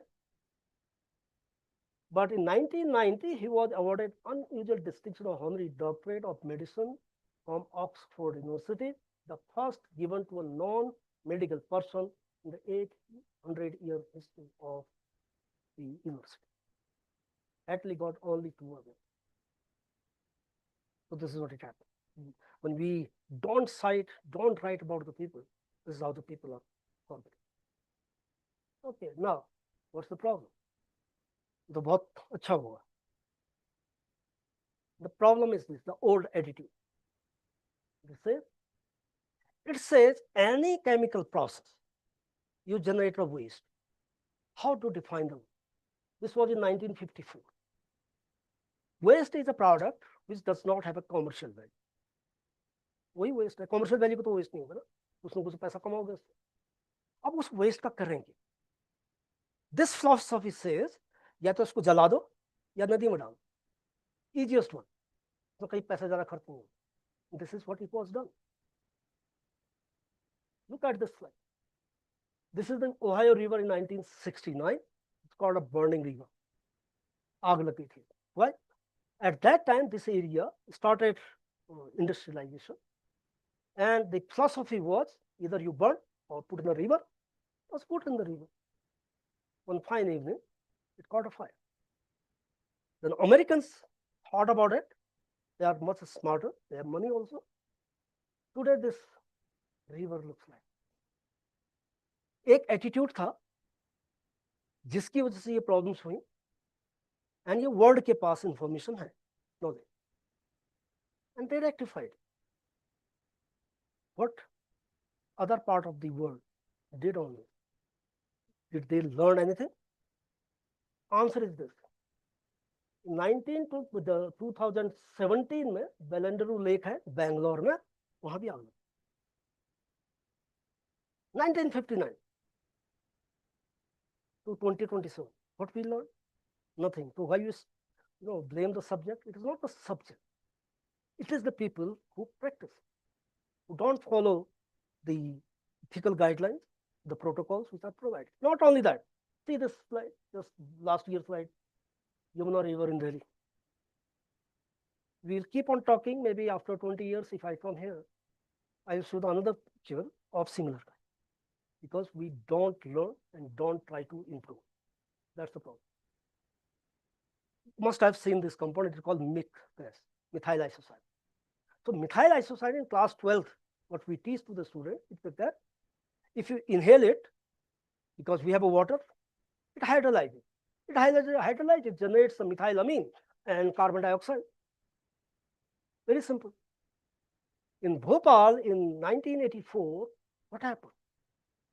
This is what the chemistry, 12th chemistry. But the problem is, when the people are handling this, how many of those are literate? Essentially none. None. So this came in the context of the water, the explosion occurred. How much quantity? More than 40,000 kg. About 3,000 to 4,000 people died instantly, but total death is about 20,000. Now question arises, it is chemistry or it is practicing the chemistry in the wrong way. So when we start these kind of stuffs, all the stakeholders working there must be taught. But we need a cheap labor. So we put all these places, the people who don't know how to write. And if this happens, then we blame the subject. Then people say chemistry has an important role it plays achieving sustainable civilization. It has, but it must be sustainable. When we say sustainable, this is Viagra. So the red one is the dichloromethane, one of the carcinogenic solvent. In 1990, 1 kg Viagra बनाने के लिए 1300 liters of dichloromethane was used. 1994, it was reduced to 100 liters. Then later, the 22 liters. Then it came to 7 liters. Now target is 4 liters per kg. If you minimize it, it means you are minimizing the waste generation in the toxic material which goes to. As I said, 100% economy, the top reaction, if you count the atom to the left side and the right side, atom number of atoms are same.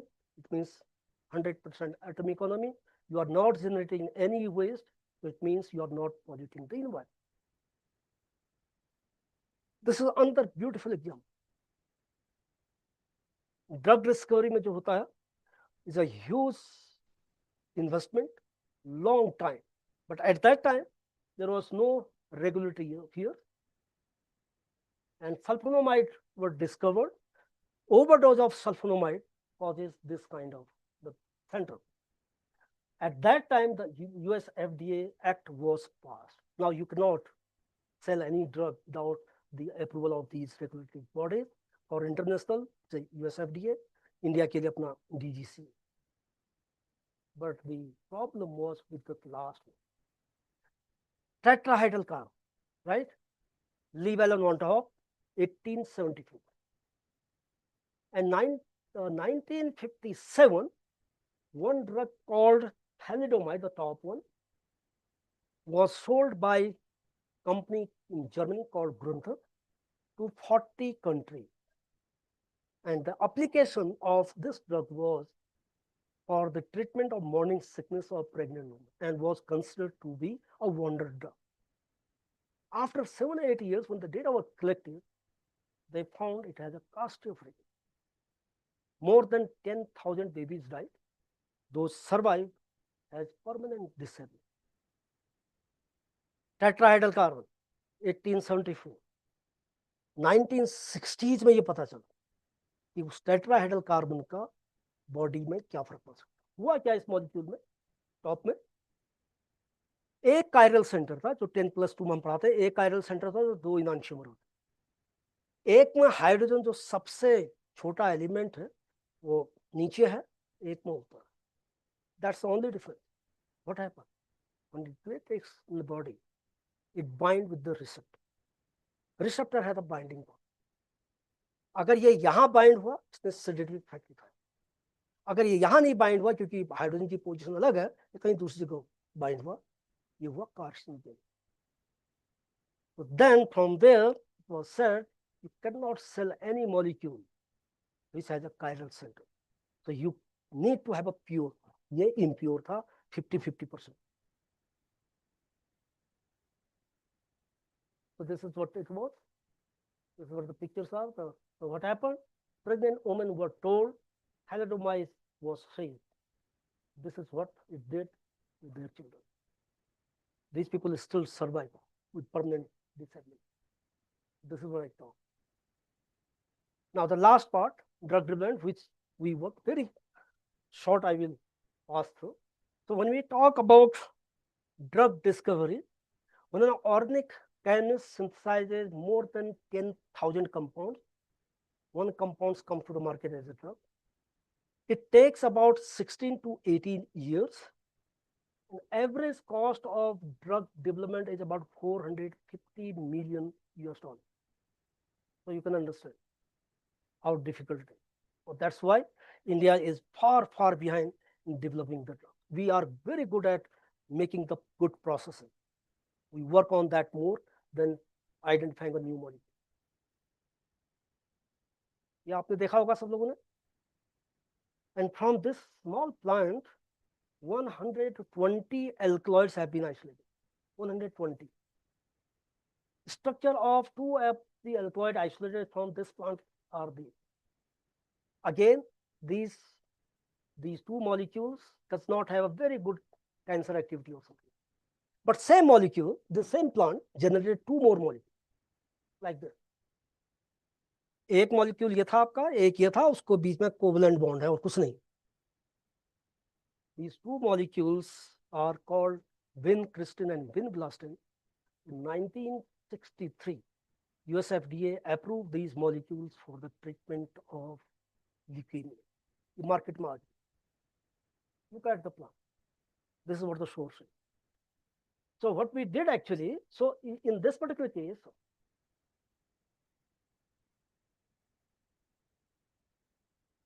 So in this case, if you just draw these two lines, so it means these two molecules are a hybrid. This molecule is a hybrid of these two. So what we did actually, we took the blue part and green part of these two drugs available in the market. We made these kind of hybrids. And we published in ACS Medicinal Chemistry Letters in 2012. We proved that these hybrids have much better anti-malarial potency than chloroquine, the standard drug for the treatment of malaria. One fine morning, I received an email from this gentleman. He said he wants to test these molecules for Parkinson model, which he was working on. Malaria is a parasitic disease, and Parkinson is a neurodegenerative. There is no correlation between these two diseases. Why he wanted to do that?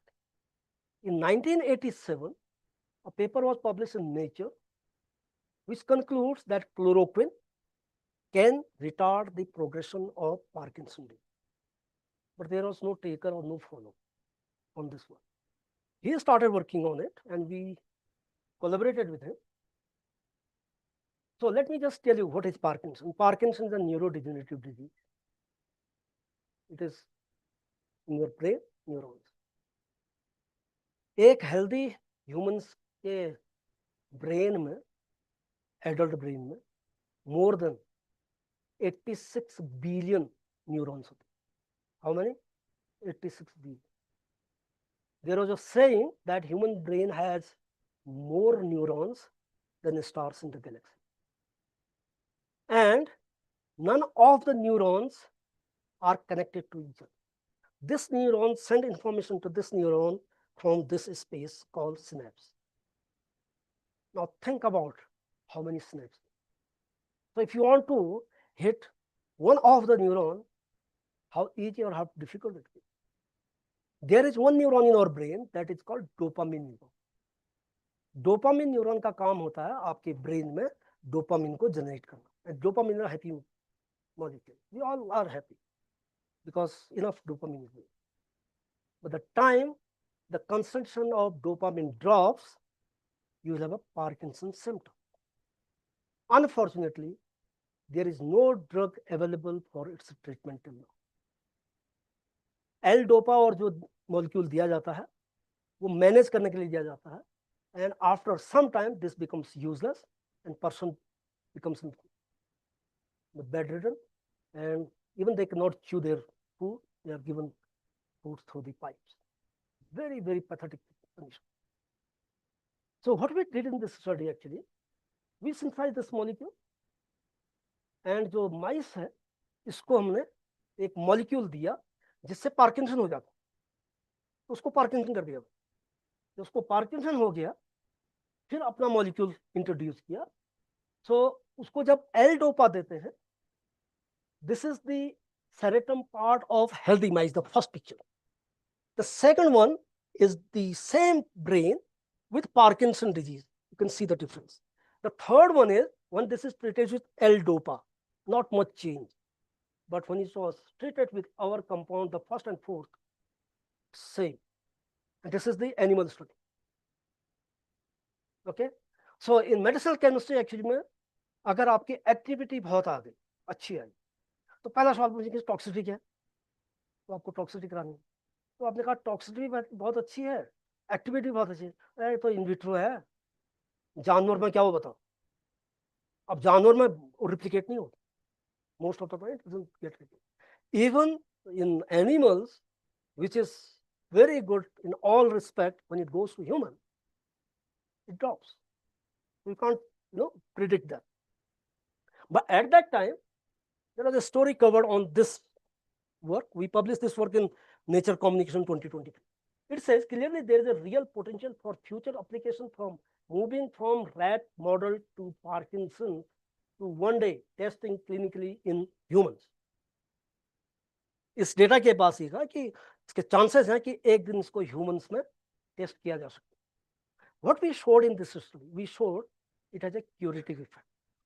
We proved 3 mechanisms. I don't know whether you heard the term autophagy or not. Autophagy सुना आप लोगों ने?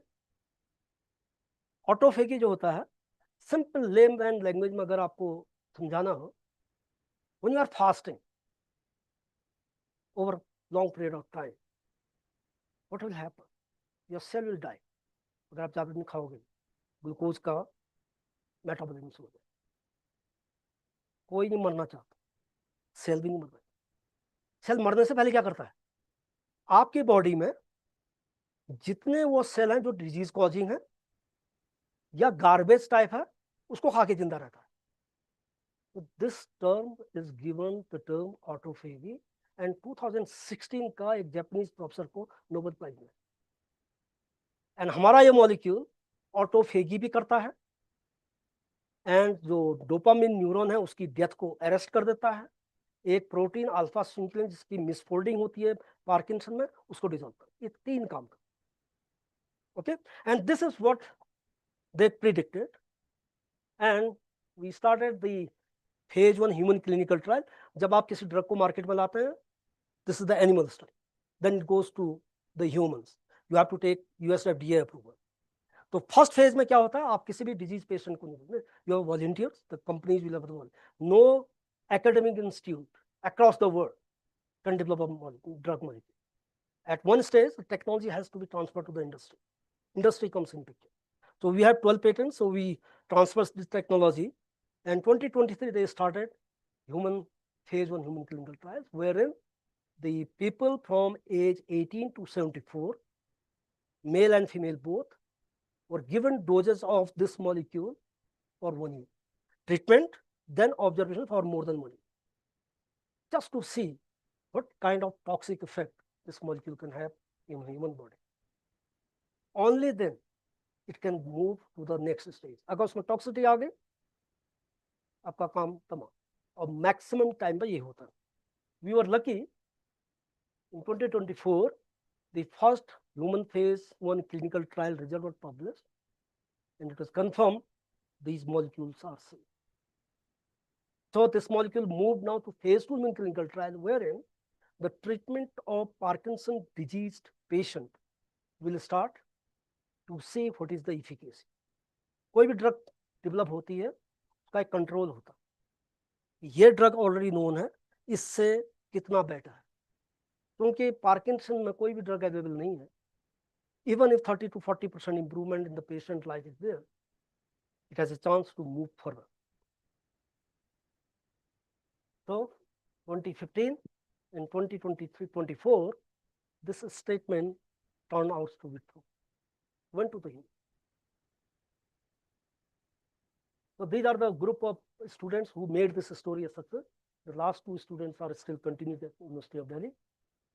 These are the 3 molecules. The first one has cleared the phase 1. These are the 2 more molecules in the preclinical stage of development. One is autoimmune, another is for dementia. This is the website of Hanol Biopharma, where they showed our molecule has cleared the phase 1. The story was published by Bloomberg, Wall Street Journal, and all other international media it was covered. This is what ultimate happiness. People says the scientists from University of Delhi and Harvard developed this molecule. So, अब आप सोच रहे होंगे कितना बड़ा आदमी है, जो आप बैठे हैं. क्यों? हम आपकी जगह में बैठे थे और आपसे खराब ही हालत में थे, आपसे अच्छी हालत में नहीं थे. ठीक है, नहीं उसमें कुछ भी नहीं था, लेकिन उसमें गरीबी ज़्यादा थी. तो it is only this sheer hard work and your determination takes you where you want to go. So this is my village from where I started my journey. ये मेरा प्राइमरी पाठशाला है जहाँ से मैं क्लास 5th पास किया था. अब तो चटाई वटाई मिल जाते हैं, उसमें हम लोग बोरे के उसको घर से ले जाते हैं. This is my high school from where I pass my 9th standard. 9th standard के बाद क्योंकि कोई साइंस के टीचर में I was the first time वो साइंस खुली थी, तो जो प्रिंसिपल साहब थे उन्होंने कहा नहीं एक ही बच्चा हमारे पास पढ़ने के लिए, आप यहीं रख दिया. मेरे पेरेंट्स ज़्यादा पढ़े लिखे थे नहीं, तो आई स्टेड देयर. बट जब 1 साल में कोई आया नहीं, तो हमारे कोई एक दूर के रिलेटिव यहाँ बीडी पांडे हॉस्पिटल में 4th क्लास एम्प्लॉय थे. एंड जो ऊपर आप लोगों को शायद कुछ लोगों को जो पुराने लोगों को पता होगा, जहाँ पर टीवी टावर हुआ करता था पंत सदन के पास में, आउट हाउसेज में हम रहते थे, तो उनके साथ रहना शुरू किया। तो 85 में क्लास 10th में मैं भारतीय सैनिक विद्यालय में आया। ये हमारा पानी की जगह है गाँव में, अब तो पानी आ गया, उसमें ये नीचे कोने में जो है वहां से हम पानी भरते यहाँ से। एंड ये रास्ता, लुक एट दिस, अगर मान लिया आपका पैर फिसला, ओके, एंड जो तेल के कनस्तर, आज ना आप लोगों ने देखा है कि नहीं देखा है, 15 लीटर का होता है, उसको सर में एक नहीं 2 लाख लेके आते थे। तो this is what the life was. Umesh याद आ गया कमरा? तो उमेश मेरे बाद वहां रहा है जहां मैं पहले रहता था। This is the book cottage we used to live. 4 या 5 फ्रेंड थे, all of them are in a very good places. One is in senior scientist in BARC, अपना ही दिखाऊंगा। तो ये मेरा कमरा हुआ करता था। तो ये मेरी एमएससी की लैब है। Then I went to CDRI, work with a great legend. Whatever I am today, it is because of him. He taught me everything. Honesty is the key of success. Number 2, अभी भी मैं जब Delhi university में था, मैं 6.5 lakh student के examination system को संभालता। 6.5 कोई स्टूडेंट, मेरा मोबाइल नंबर वेबसाइट में, पर्सनल नंबर, यहाँ भी जो मेरा नंबर है, वाइस चांसलर का नंबर क्या है मुझे याद नहीं, मैंने रखा ही नहीं। They gave me 2 SIM actually. तो एक तो मेरा अपना नंबर था, एक वाइस चांसलर का। ये किस लिए रखा? साहब अगर कोई आपको नंबर मांगता है ये दिया जाए, एक ही नंबर रखो, ज़्यादा सही है। No student can say they contacted me, I did not respond back. No, my response time cannot be more than 1 hour. अभी टॉक दे रहा हूँ, थोड़ी देर में देखूंगा इसको जो रिप्लाई करना था। This is what I learn from this interview. 30-40 उसमें अंतरदेशी आती थी, पोस्ट कार्ड आते थे, he was right by hand, ये डालता। मैंने पूछा उनसे, तो ये कैसे करते हैं, इतना करते क्यों है? तो ये सर कैसे, कोई भी आपको लिखता है किसी होप के साथ, कोई आशा होती है, आप हो सकता है आप उसको हेल्प न करें, बट इतनी हेल्प तो करिए कि आप उसको बताइए क्या हो। That I learn from. PhD के बाद जॉब नहीं थी, आजकल भी है वही कहानी, राइट? तो I landed with a very small industry in Indore. मेरी सैलरी 7,000 रुपये होती थी। मेरे साथ एक BSc केमिस्ट था जिसको 3-4 साल का एक्सपीरियंस था, वो 15,000। And some time I used to I have to clean the glasswares, dry it and give it to him so that when he put the reaction. I faced that kind of humiliation. Then 1 साल के बाद मैं जुपिन चला गया, मंडी थी भोपाल के पास में था। 2 years I worked in industry. Then I got an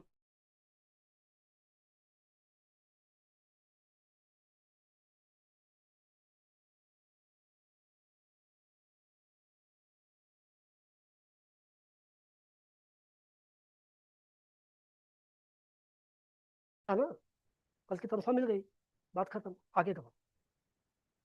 number 2, how to become a successful। Short period में आप कैसे, केमिस्ट्री में क्या होता है, हमको रिएक्शन करनी, राइट? तो मैं क्या करता था, वो मैंने इंडस्ट्री में सीखा, एक साथ 7 या 8 रिएक्शन लगा, सब मैं नोटिंग करूंगा, शाम तक वो आपके पास 8 के रिजल्ट होंगे। अब आप पढ़िए उसको, उसमें से बहुत सारी तो गड़बड़ हो गया, 1-2 मिल जाएगा। एक तरीका तो ये है, एक तरीका ये है कि एक लगाओ, बैठे रहो, 8 दिन करो। And this is what the academia,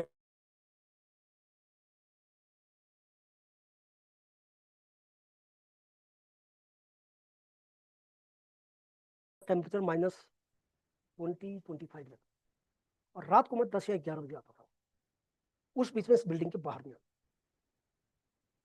जब मैंने दिल्ली यूनिवर्सिटी ज्वाइन किया, तो पेपर लिखता था मैं। जब पेपर लिखा, आशा तो सभी को होती, सब अच्छा ही पब्लिश करना चाहता। लिखते वक्त मैं उस पेपर के 4 डिफरेंट टेम्पलेट में उसी में डालता, सो दैट अगर ये वापस आता है, शोक का समय 1 या 1.5 घंटा बस। ऐसा नहीं कि शोक मनाने के लिए 1 महीना 2 महीने। मेरे अभी जो PhD स्टूडेंट है, और JOC से पेपर 3 महीने पहले आया, आज तक रिसबमिट नहीं, दूसरी जगह नहीं।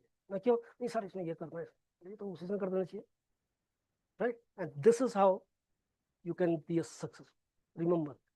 और ये बहुत काम आएगा। This was the Purdue university, I work there for 1 year।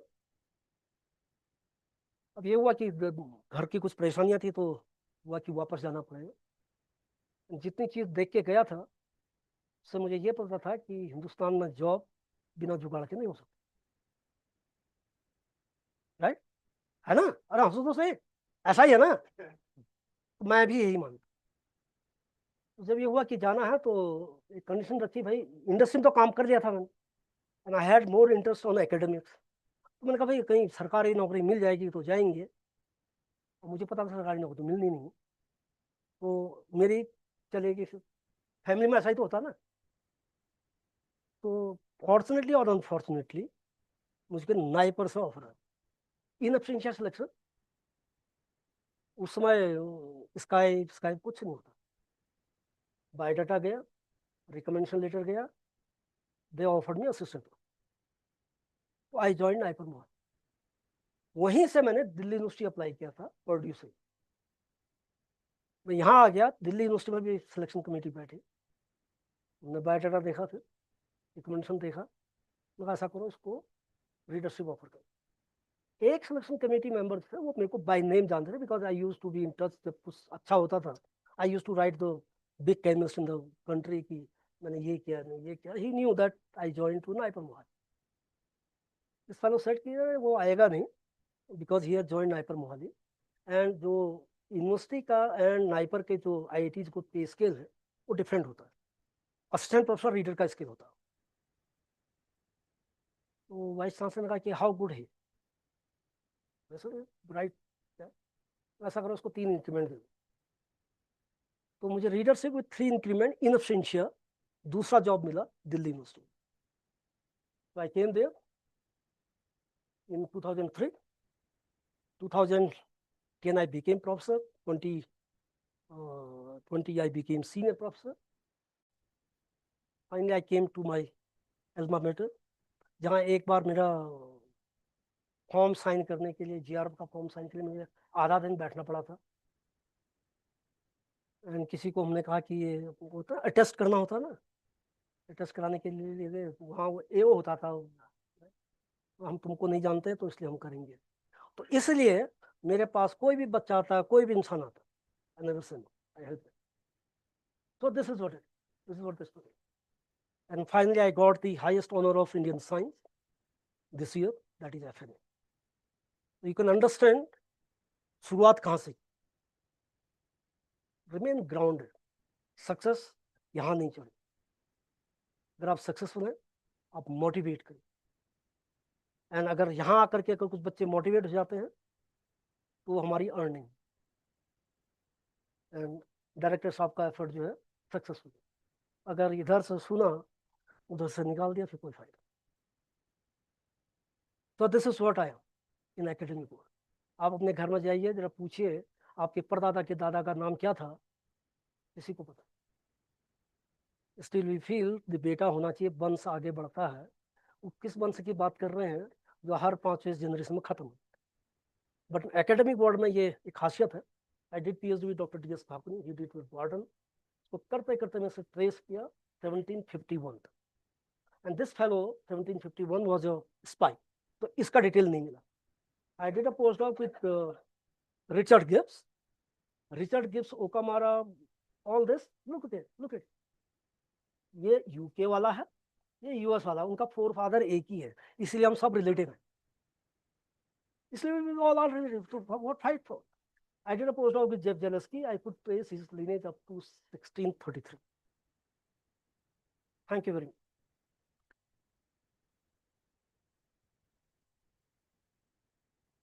Thank you, sir. Thanks for your enlightening talk on this day of World Environment Day. And it's very exciting and it's very learning also. And personally, I feel quite senti when you are talking about Parkinson's drug, because recently I lost my mother because of that particular disease, and we fully endorse this fact that how important the pharmacology and drug development is, and the kind of investment and the kind of decades of efforts which are required for this kind of effort is well recognized and well appreciated. And it's also, again, I would like to reiterate on this occasion that we all are very honored and very happy to have such an eminent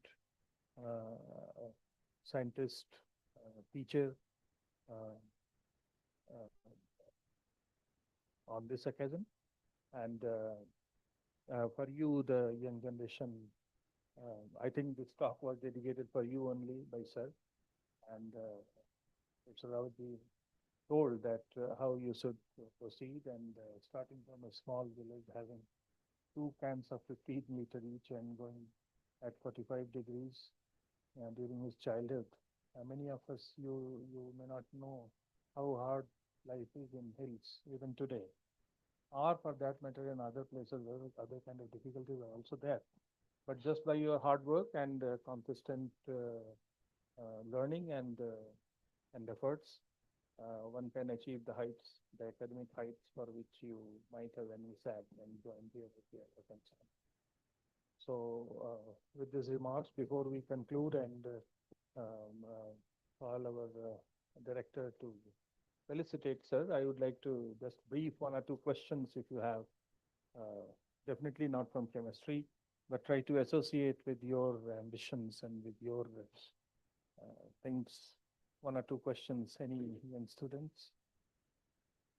नहीं, अभी हम लोगों ने appointment की 7 appointment किया, associate professor and professor.